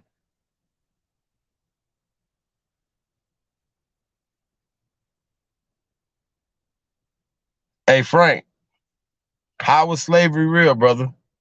Explain. Everybody hit that link, come on up here. You're missing the point. White people please. how to speak. Why wouldn't they be speaking old English? Man, that's not even the point. I mean, he might not be talking to me. He's going to have to come to school on the 15th. Yeah, definitely, man. Definitely tap in, man. August 15th, man. It's definitely going down. Defrag your brain. We're gonna help you unplug, defrag your brain and all that good stuff. Give it a good, wash and all that, all the little technology savvy stuff. And then reboot and give you this, so you get a total understanding that everything that you're gonna say. I mean, well, you know what? Not everything. See, let me go down the righteous path with this. In peaceful matter, that the information that you have is not what you found for yourself. Start there. And then from there, journey on to who found the information and when. That's simple, but really, it's all bullshit. So I don't want to give away too much because on the 15th, I just really want to hold this. But I've said it so many times, put on so many videos, and said the name over. So I'm going beyond Elijah Ben Yehuda. So they're not ready for that. So if you're talking about Hebrew, you're talking about Elijah Ben Yehuda. But if you're talking about Arabic, we have some problems. But we're gonna dig into that. We're gonna dig into that, Chief. I'm looking forward to this. When you pull apart all of it. Yeah, that thing might be 8 hours. That thing might be 10 hours. Yeah. I don't know, y'all. Whatever the spirit take us, but we got a lot of information to drop. Look, this system. Hold on one second. So for the linguistic stuff, right? Just one thing. Bear with me. All right, so this is all I'm gonna give. You're gonna have to get it on the 15th. Explanation of ancient alphabet in hieroglyph, right? Null, anaphora, and pro-drop language copula. Okay? So this is the 67 languages. I'm not going to read it. You'll get this on the 15th. All 67 of them. Yeah, so it's time to really shut it down. It's time to shut it down. Hey, I want to address the young man Rashawn in the building. Shout out to Rashawn, man. Hey, man, definitely appreciate you in the building, brother. He says, okay, I'm only 19, but no war in history has been won with peace, right? When the smoke is clear, that's when peace is implemented. Hey, well, Rashawn, have you ever read The Art of War? brother. If you have, there's a part that says, during war, prepare for peace. During peace, prepare for war, brother.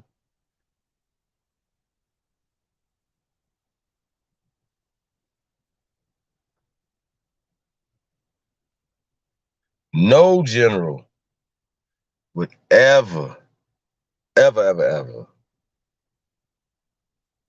talk war strategy in the public, brother.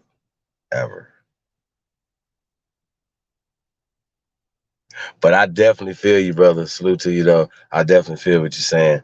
But when I'm saying peace, I mean in our communities, so we can build, so we can start building. We're gonna have to figure out how to not on some corny love one another shit, but we gotta stop hating each other enough to support each other. You know what I'm saying? So when we say support the real, you know, we feel like we know for a fact that this is the realest information. We the realest motherfuckers alive doing it. You know what I'm saying? And you know, it's like I said, man, salute to y'all, man, that hold us down, man. We definitely appreciate that. We're gonna keep bringing it and keep holding y'all down, man. Believe that. So yeah, man. So don't, you know, fuck with us, man. Love on who love you. That's all I can say. They were lynching Naga Indians, chocolate folks, by like 43 and 41. Frank? Sounds like a horror movie. That's what we're gonna Frank? need all the scholarship and source of that information. Hey, no, I don't, you know, some for of me, that bro, stuff, like, yeah, no, hey, bro, listen, y'all. Not that. Well, he said, yeah, about the lynching, right? Hey, look, y'all got the wrong guy. Right. These guys are new, right? What is happening? Y'all are new. Y'all gotta be new. Y'all got the right one. For real. Calm down. It's okay. Calm down. Hey, listen, y'all. Listen, Frank. We come in peace, brother. Okay?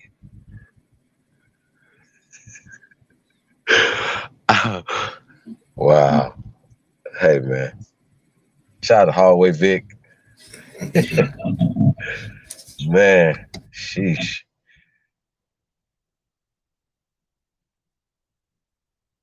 Hey, you try to get on? You come on, bro. We in the building. We ain't gonna be here too much longer. Said Mr. Brooklyn tried to get on.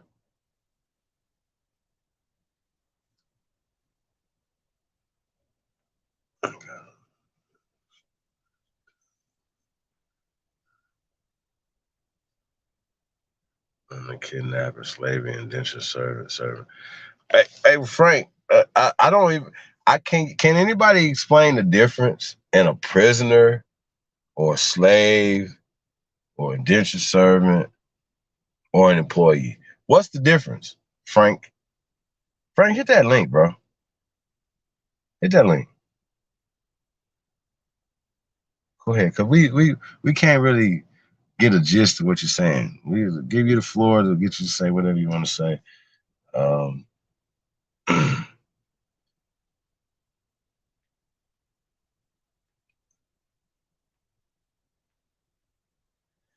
I do know that the media is a. I don't know if Frank was here earlier when we showed 1984, but a lot of the things that they're talking about, even when we're talking about the Memorandum 46 and these things, these are a lot of fear tactics. They're not legal. Okay? It's called social engineering to make you afraid. Not saying that niggas wasn't lynched, but they did lynch niggas, right? But they lynched everybody out. The same way they don't advertise the shooting of unarmed everybody else. They only do it to us to continue to push fear an inferiority amongst our people, Frank. So the media put these things together or highlights these things. So not saying they're not happening, Frank. I'm not saying that at all. I'm not saying that these things shouldn't be addressed, but they should not be addressed on YouTube, Frank. Okay, y'all gotta calm down. I know I get heated too, y'all. And I'll be, be wanting to cuss everybody out and go crazy, but we're men. We gotta control our emotions, y'all. You know what I'm saying? We can't do nothing. I seen this meme, it was like nigga was shooting his phone and shit. Franco about to shoot his phone. This ain't no difference. Damn. Hey, he said, whoa, Frank. So Frank said ain't no difference when it comes to slavery, indentured service. Well, that's my point though. But niggas make a difference. They'll be like, no. Only niggas was slaves forever. Well, yeah, you a member of your family until you die.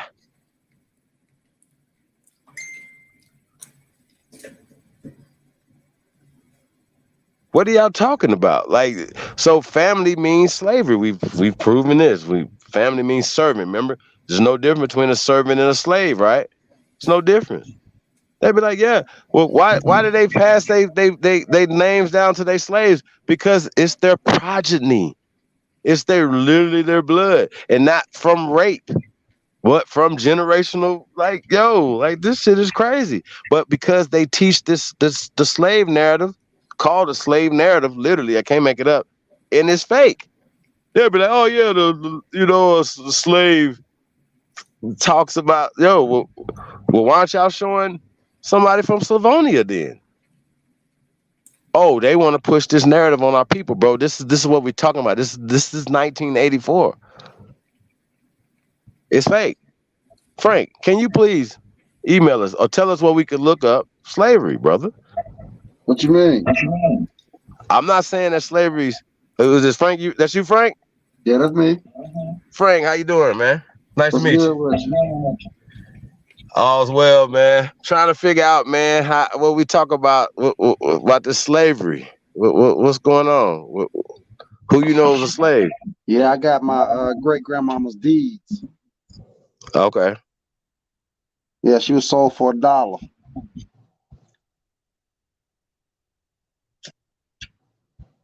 Whoa. So you got paperwork on this business? Yeah, I would definitely love to see this, man. Yeah, it's plenty niggas with paperwork, bro. That shit ain't. I mean, you trying to see the way you pumping it? It sound like that Trump shit. That's why I was starting to get heated. And wait. Why I sound like Trump though? Hold on, switch it up real quick. Governmental. It's in the word. You ain't got to break it down. It's already in the word. It's broke down for you. Governmental. They govern your mind. Your mental is your mind. It ain't rocket science. You ain't got to use big words. But what about slavery though? Because like you said, it ain't nothing but double talk. But you got to know what the fuck double talk really is. Okay. Environmental. That's how they took our land, nigga.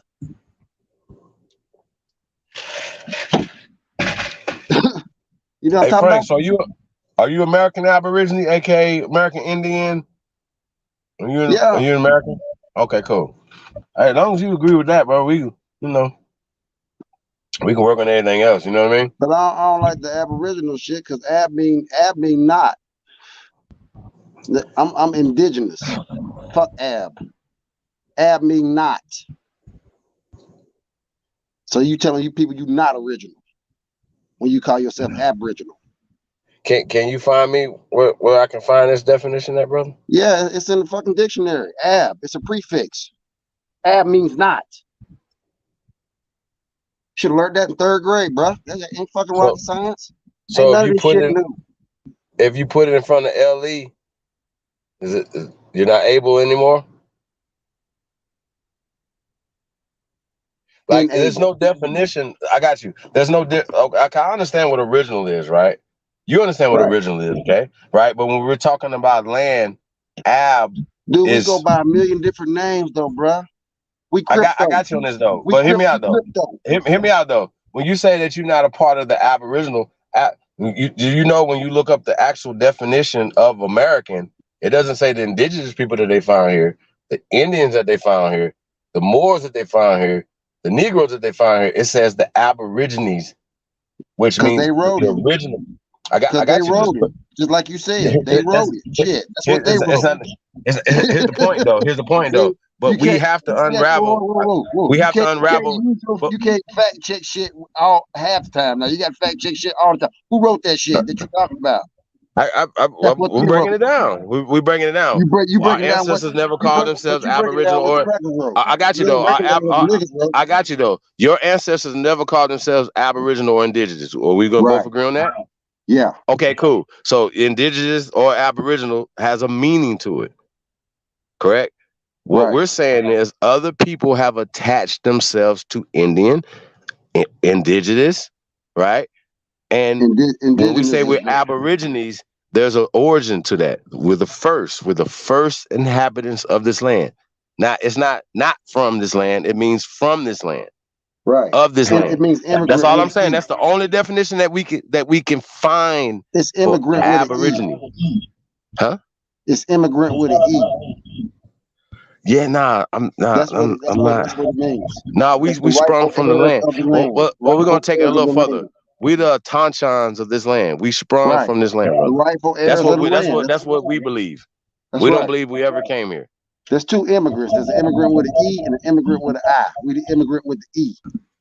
Yeah, I'm always confused which one. Yeah, the one with the I'm E not is either. the rightful heirs to the lands. The one with the I is the motherfuckers that's imported. I for import. I for import, and E is for original. Yeah, that confuses me. Bobby but see, what we're saying when we're saying we're the original, Aboriginal. We just mean that we're of this land. We're from this land, and we're only attaching ourselves to power.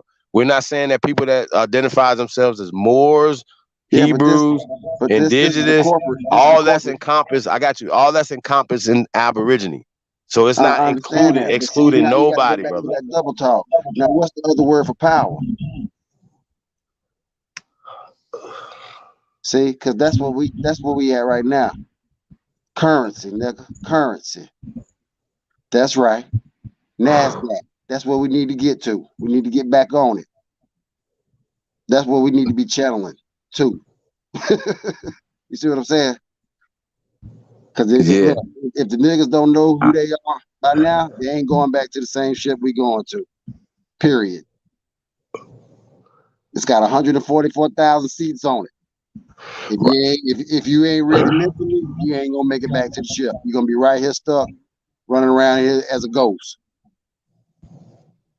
You can take over. You can take over shit in this realm. You can get inside a baby doll, and you can scare people. You can do all kind of shit. You can repossess people, turn people into alcoholics, turn people into crackhead, meth heads. You can do all kind of shit in this realm, but you can't come back in nothing brand new. That's what you can't do.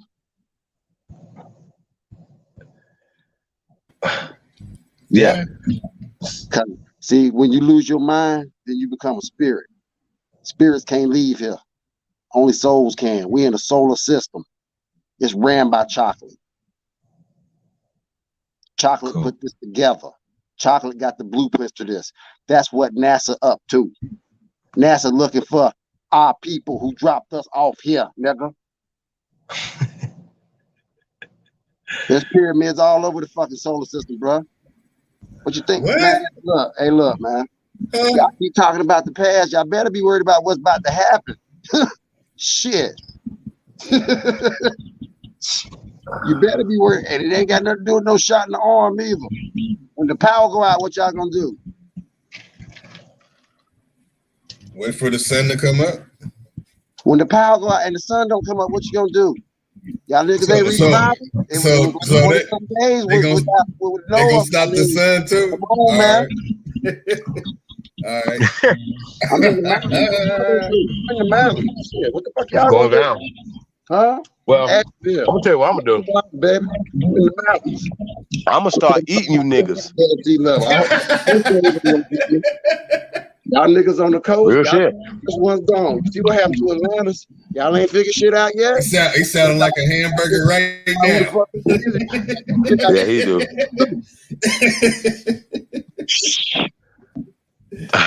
He's trying to get who the fuck he is. You better I got like wings and breast though. You hear me? I like white meat. But anyway, hey bro, we definitely with you what you're saying, bro. You know what I'm saying? But here's the thing, right? We were talking about the caste system, right, earlier. Are you familiar with that, brother? I was watching. I was tuned Okay. in. So a lot of times, right, people like to confuse us with Native Americans. Are you a Native American, brother? No, I'm not a Mongoloid. Nah, see, but I can see why you would say that, because those classifications and those things, right? We're talking about these things, but once again, when people see certain words, you know, Hollywood got a lot to do with that too. You know what I mean? Absolutely. Shit, I'm 70s baby. I done seen it all, homie. My Jedi is very strong. You know what I mean? I went from no technology to here we are. But do you understand where they got it from? They're trying to tell you how they reverse engineered UFOs. Yeah, they did a lot of that shit. But a lot of this stuff come from natural science, that metaphysics you was talking about earlier. You know what I mean? The sun is the #1 producer of knowledge. Right. But I'm saying though, anything that we call ourselves. When they figured that out, they made an artificial sun, satellite, so they could pass their knowledge around. And here we are talking. See what I'm saying? But it's related right back to the Bible. What'd he say? What was his first words? Let there be light. What information travel on? Light. They smart, boy. But they ain't smarter than us. Because we put this shit together. And when niggas wake up and realize that we put this shit together, then we can get on to the next page. But that's what we was talking. That's what I was talking about earlier, though, when we was talking about peace, right? Yeah. At some point, we can't build. Nobody wants to build in war zones, or how about this? Build for people that might necessarily support what you're doing. Right. See what I'm saying? You say, man, I'm gonna build. It's a food desert. I'm gonna build a grocery store in the community, but the people drive right past you, out the community, and go over here and support people outside their community. When we talk about power knowledge, we talk about circulating the what you say, the currency. That's the power, but it should never leave. See what I'm saying? Even if we tried to have our own, say for instance, currency, people wouldn't accept it because we're not accepting it. If we accepted it, other places would accept it. Other people would accept it. You understand what I'm saying? But what people don't like, oh baby, this is our dollar. This is what we're doing. Same people who won't acknowledge it don't understand that we the trendsetters. Right, but we don't see no value in anything unless they distribute it for us. Right. You understand what I'm saying? Yeah. Oh, there's no value in the information that we're spitting until they say it's valuable. Until they put it on the Breakfast Club. Until they put it on ABC, NBC. You understand? Right. Oh, this is different. See what I'm saying? So we got to start having the more value set for ourselves. Once again, going back to peace. Not saying some corny shit. I'm talking about, and I understand we got young warriors out here listening. No, I'm down with peace, it take. Well, I'm just saying because we're a little older, so you're gonna make your lineage stronger. You know what I mean? Peace is the only way to keep the bloodline strong. Because when you we had a lot, we built a lot of stuff here because we had peace. This something I want all the youngsters out there who got guns to hear this. When you go out here and you shoot somebody, you curse yourself. You might not die, but like your kid, your grandkid, somebody gonna get it. And it's a cycle. That's why you should always stay on the peace page, amongst other reasons. But the main reason is because you're trying to get back to the ship so you can get back down here and do it all over again if you want to. If not, go move on.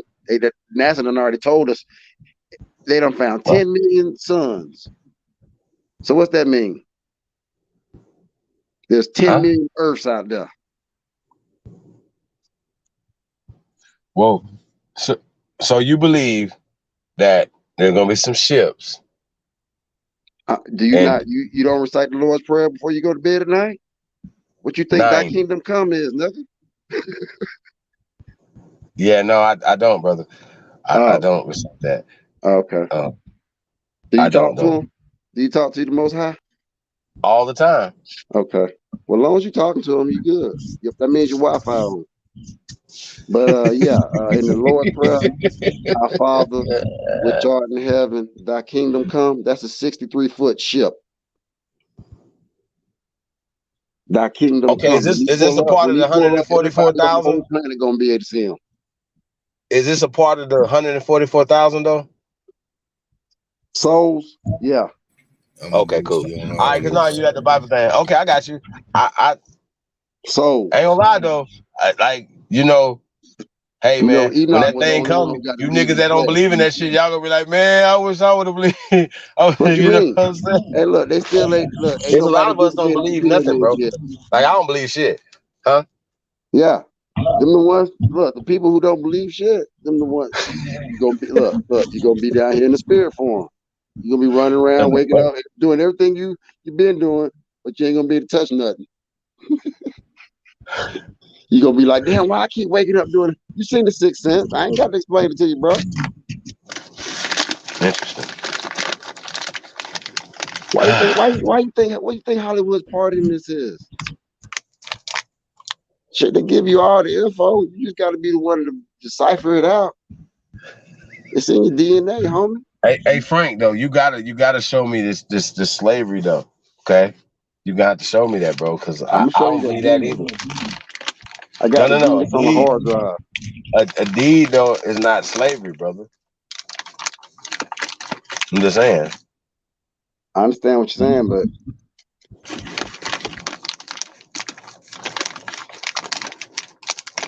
she wasn't free till somebody paid $1 for her.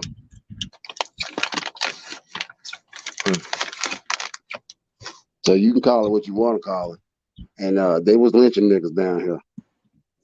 Matter of fact, they got a monument down here where they was lynching niggas off the bridge in my town. Where you at? What town? I mean, what state? I'm in North Carolina. Okay. I'm in the mountains. I'm right next to Tennessee, right next to Georgia, right next to Greenville, South Carolina. I'm 45 minutes from like 4 borders.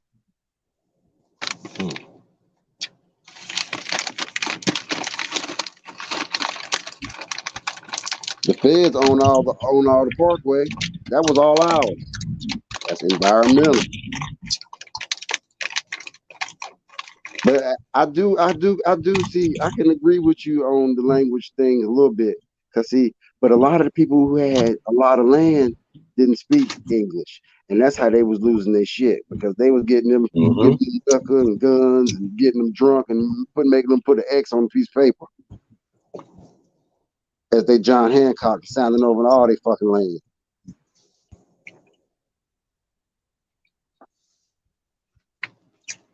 Well, the Trail of Tears, that was chocolate. Them the niggas who set up Black Wall Street out there in Oklahoma. Don't get it twisted, bro. You got to be, like you said, you got to be able to see through that bullshit. You got to know when how Black Wall Street how niggas get in Oklahoma. The Trail of Tears. Wind up setting up shop out there and sitting on a gold mine. Didn't even know they were sitting on all that oil.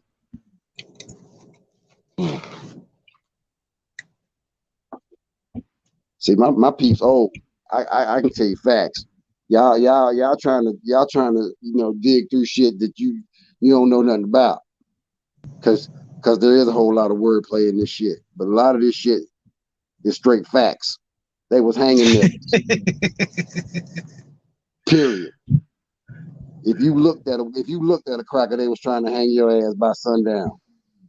I'm telling you, when my grandma was little, If you was black and your ass was on the river when the sun went down, that's where they found your ass in the morning, bro. Hung or dead, or hung or drowned, dead ass. I don't know what the fuck y'all. You keep thinking that shit was a fucking fairy tale. No. See, you getting terrorism mixed up, though. I got you, though. But you getting terrorism. Hey, brother, you getting terrorism mixed up with slavery. Because I don't know. It was all tied in together, bro. But your great grandmother would have been in the 20th century, though. The first police was Indian slave catchers, nigga. It's all tied in together. I mean, you ain't putting that shit. Yeah. So if your child, underage child, run away from home, are you gonna send a slave catcher to go get him? No, I got you. If your child runs away from home because they don't want to live by your rules, do the slave catcher go get them and bring them back, brother? If they ask him to. No. See, it's illegal for a child to run away from your home. Right. A slave catcher will go get them and bring them back to your home. Who told you that? That's slavery, brother. That's a slave catcher. If your child runs away from her home because they don't like the ass whoopings they getting or any discipline or the food you cooking, they want to go away, but they're underage. A slave catcher will go get them and bring them home. What are you talking about? I don't understand. Right. So once again, though, it's no difference. If also me and you go into a contract, right? And I say, man, I'm gonna work for you teaching me how to do something. I gotta work this off for X amount of years, right? Yeah, I understand. Right. And the book that you talking about, the Bible, in servitude, right? I understand. Right. It condones slavery. Yeah. Right. But it's a fair thing. You work for a certain amount of time, or whatever, then you leave. Well, guess what? If that person says, I feel like, right, say for instance, my calculation is different than your calculation, and I leave. You can send, right, once again, the slave catcher to come get me and make me come back and finish my week or whatever that you feel, right? Right. That I violated. Right. Right. So show me where it's legal to make not only that person, but his family and the rest of his families, like slaves, prisoners, forever, brother. This is what you need to look up. The first slave case where a slave ran away from his slave master and he got caught and they took his ass to court. It was a black dude, 1692. Look it up.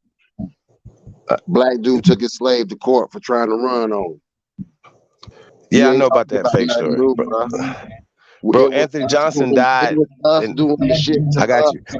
Anthony Johnson died in 1681, according to them. So I don't know how he went to court after that. But okay. But these people don't exist. There's no records of this. This is a story, brother. They'll show you if they got the little newspaper clip or whatever. They don't have nothing. They don't have nothing from this. They don't have anything. They made it up. Anthony Johnson, John Punch, all that. John Kazar. I got you. All that's fake, brother. It was actually Northampton, Virginia, and they said at the courthouse that this actually didn't happen in, burnt down to the ground, so they don't have any records of this, brother.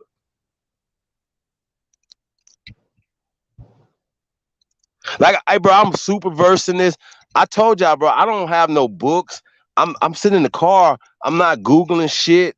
I know dates, times. This is what I do, fam. This is what anybody listen to this. This is what we do over here. We really study this shit, bro. If I didn't see it with my own eyes, bro. I got you. You're never gonna see. Yeah, you said you seen it, but you never show us right now. We pull it up. I can guarantee you ain't showed. You're never gonna see this because it didn't exist. Anthony Johnson did. Okay, but you're never gonna remember. I told Lex Vortex and him they were never gonna find that law. You're never gonna find this case for slavery. And what they said was that this black man, right, Anthony Johnson, who had indentured servants, 2 white Yeah, he had like boys, 12 and of them. they said 2 white boys, right, He had and like 12. one brother. No, I'm talking about black. So now they was black slaves. Right, but I'm saying though the ones that ran away were 2 Yeah, those white were black boys. slaves. Listen to There was hear a me out black though. dude that took his black slave to court. I got you, but they tell the story that it was two white boys with him that ran with him. They caught all of them, and he was the only one that got life. And from him getting life, what does that got to do with your people in North Carolina? What they got to do with my people in Mississippi? Even if he got life, what they got to do with me and you? And how is that legal? Bro, that doesn't make sense. If he having a labor dispute, they had a labor dispute. No, Slavery was legal back then. I mean, slavery's never legal, you brother. can call it indentured slavery. You can call it whatever you want to call it. Nah, that shit was legal back then, and it was going down. Well, I'm calling it employment. I'm calling it family. I'm calling being in prison. You don't usually beat your employer's ass. You know what I mean? Tie him to a tree. Well, you beat the hell out your own family members, though. Nah. Y'all know niggas back in the South used to beat the brakes off niggas. What are you talking about? Oh yeah, still do. Shit. That's there you go. So motherfucker like, man, I'm tired of getting my ass whooped. Different. Indentured servant ain't family. We talking about blood. We talking about water. Blood is the ones that whoop your ass, brother. What are you talking about? Yeah, your family. Yeah, your family got the right to whoop your ass. That's family. That's blood. There you go. But I'm talking about. And don't even pay you. And don't even have to pay you because you living on your grandpa, great grandpa's land. What gonna pay you for? This is where you live at. at. The only reason they gonna whoop your ass is if you ain't doing right. There you go. You see what I'm saying? Now I ain't talking about the alcoholic, abusive parents and shit like that. I'm talking about if you got out of line, you got your ass beat. That shit. That's all I'm saying. So they turned that into Kunta Kinte, brother. Slavery's fake. I'm gonna say this again. I know you like, goddamn, like you still trying to find it.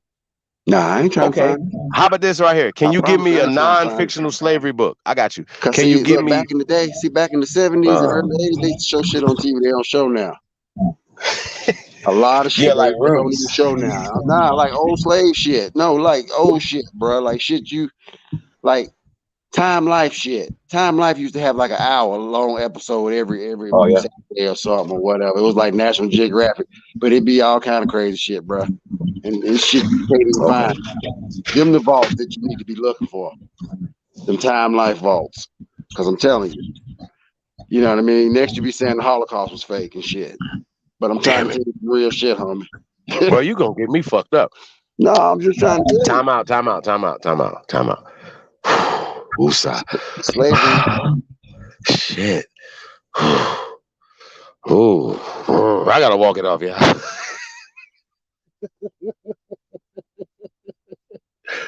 Woosah. Hey man. Shit. Hey man, that was close, yeah. So check it out, right? Well, there has to be evidence, correct? Like we can't just assume that everybody was slaves based off of Kunta Kinte's story. Right? There has to be some evidence to this, right? So what you said was like that you talked about a case that happened in Northampton County in Virginia in the 1600s. Well, it wasn't Virginia then in the 1600s. It wasn't the United States at the time in the 1600s. It was the British government was doing business, and I'm using this air quotes, with the Aborigines that were here in America.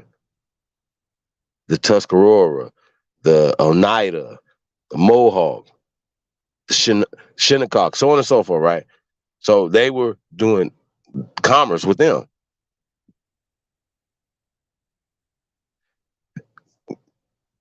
We were the landowners.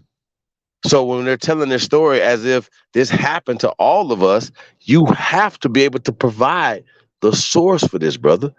If this Anthony Johnson story in the 1600s is the source of slavery for everybody.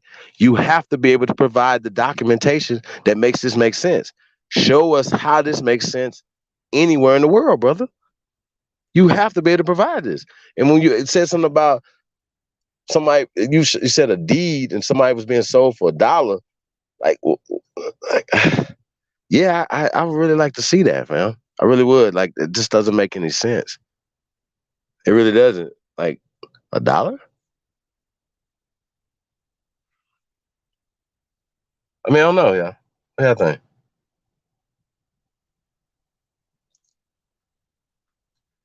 Mic check, mic check, mic check. Mic check, mic check. Did you not meet your grandparents when you was a little kid? I mean, I don't understand how you don't understand that you black and that, yeah, slavery was real. I don't understand that, dude. That baffles me. Well, my grandparents and great-grandparents never told me I was black or African, brother. They told us the tribe that we was from. So I understand I'm from that. Mississippi. Once again, I always gotta qualify that when I be saying what I'm saying. I'm from Mississippi, so a lot of times that gives me a different perspective than somebody from, for instance, from the East Coast. Right. You will have That a makes different. sense. You know what I'm saying? That makes sense. Some different tribes, different customs. People, some people was Yeah. you In bondage, and dealing some with a people different wasn't. Huh? Yeah. So I yeah, agree with we you. all got different experiences in that way, but they still teach it to us as if it happened to all of us the same way, and that's not true. But the We thing were is, having though, different experiences with when these you people. talking about the British and all them, see, them people look like us. See, we didn't fuck with white folks back then. We was only doing business with people who look like us. See, when you talking about the Brits, you saying it, but you thinking white folks. Not really. And these is chocolate folks. Well, I mean, yeah. See, that's something else that's throwing you off. I know. See, I that don't part of the really. story. No, That bro. part of I the don't story throws really. you off. But they tell I'm you not in saying school. black or white, brother. Look, I but you don't do read that. in school where they tell you that white folks were scared to travel because they thought the earth was flat. But somehow you getting caught up on this part that we wasn't the first navigators. We built No, I pyramids. never said. You can't see that we was running the world. I don't understand. Well, no, say when you saying we running the world, though, what do you mean we running the world? What you America. mean? I'm We an was number American one in supremacist. exports. I We was number believe one. We was in number one America trader. first. Huh? I got you. Yeah, I believe America. I believe Americans. Yeah. Us. Yeah. So I don't believe that. I don't believe in the out of Africa hypotheses as being a fact. I don't believe in the that's theory of fake. evolution as being a fact. I don't No, believe that's in fake. nothing. Matter of fact, I absolutely do not believe in anything. Period. Yeah, I have to see the evidence. I have to see the proof. If there's no evidence or proof of it, it's fake. It's pseudo. It does not exist. See what I'm saying? If people think you can spit in the tube and then find out what tribe you from, shouldn't you, when you spit in the tube, shouldn't you be finding a whole bunch of people that you attach to here on this land? But they're specifically trying to attach you and find similarities to. But that don't according mean to they Dr. wasn't Kittles, chocolate, I got you though. According to Dr. Kittles, they have the largest samples, right? And at the time, it was like about 3,300 samples in so-called the continent of Africa for you to choose from. 3,300 billions, all these people over there. That doesn't make any sense. And so it's just trying to show you in a made-up way. And a lot of these tribes were created and literally taken over there. So when they're telling you that you're Mende, for instance, Mende is German. Literally. Yoruba, all these things are which is the largest speaking language over there, is Latin. It was brought there. Africa, the term Afri is Latin. Africa. So we got all these people arguing with us about Africa all the time, and it's not even indigenous. Afri? No, Africa. That's somebody's name. That was a Roman soldier's name. False. See, once again though, bro, they like to tell these stories because they got the pen. Bro, when you remember they say the pen is mightier than the sword. Remember, they told us that they named America after the Italian explorer. How? Where? That's not even his name. Is Albert. It's not even Amerigo. So they make shit up as they go, bro. That shit false. Super false. They want everything to be them. They named everything them. They still don't even, bro. The only place in Europe that speaks Latin is the Vatican. Does that make sense? Where did it come from? So when we telling people stuff like, oh, okay, well, let's examine it.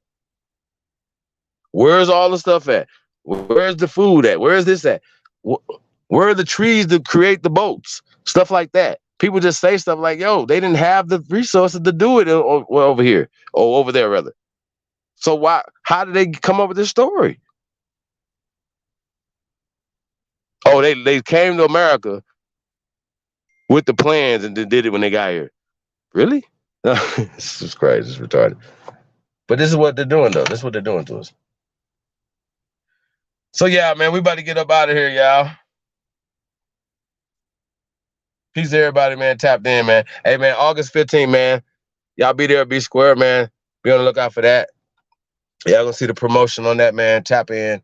It's going down, man. August 15th, man. It's the Aborigine horror show.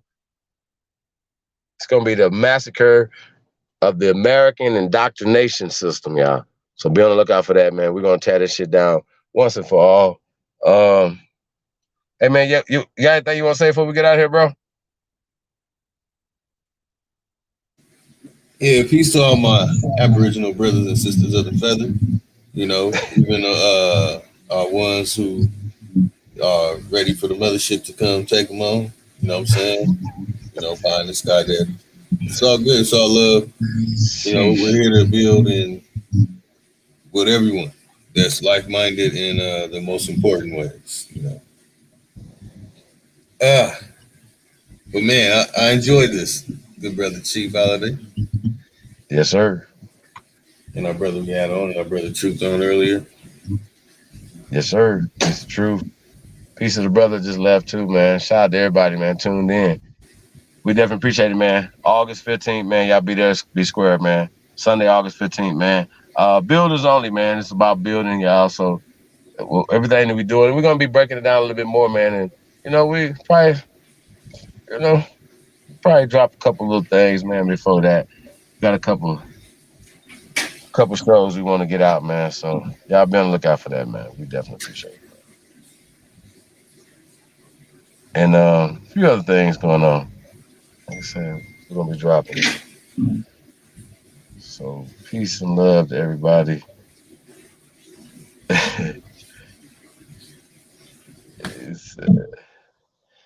Yep, I sure do.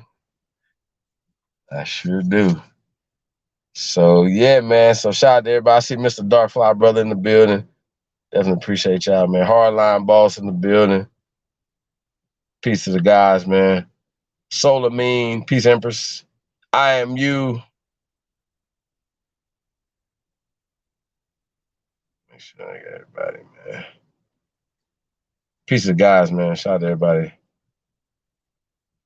You already know I see Tasco, the CEOs in the building. Peace to the goddess. I'll say shout out to everybody, man. Hey, man, we out of here, man. I don't know if Lotus you gonna play some music, take us out of here. We're just gonna get up out of here, man. Yeah, we'll play a little song. Okay. Just a regular old PP. All right, y'all. Peace. Let's get it.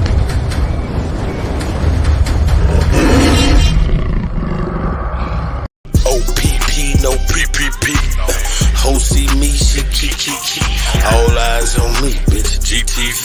Yeah, go get it, gang, bitch. GGG. Hey, OPP, no PPP. Top tier talent, bitch. TTT. Who am I? Daddy Dope Dick. DDD. Hey, OPP, no PPP. Hey, OPP, no PPP. Hey, hoe see me, she gon' key. Ha ha. She wanna see that BBC, Big Plumber lady.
Yeah. Hey man, all I'm saying is, nigga, you always got something to say. It's like you don't shut up. Blazing on the track. A lot of niggas died 1865. Single Michael fled, highway ain't gon' let it ride. Everybody hollering, black was never on your side. They do maps to tell your apps.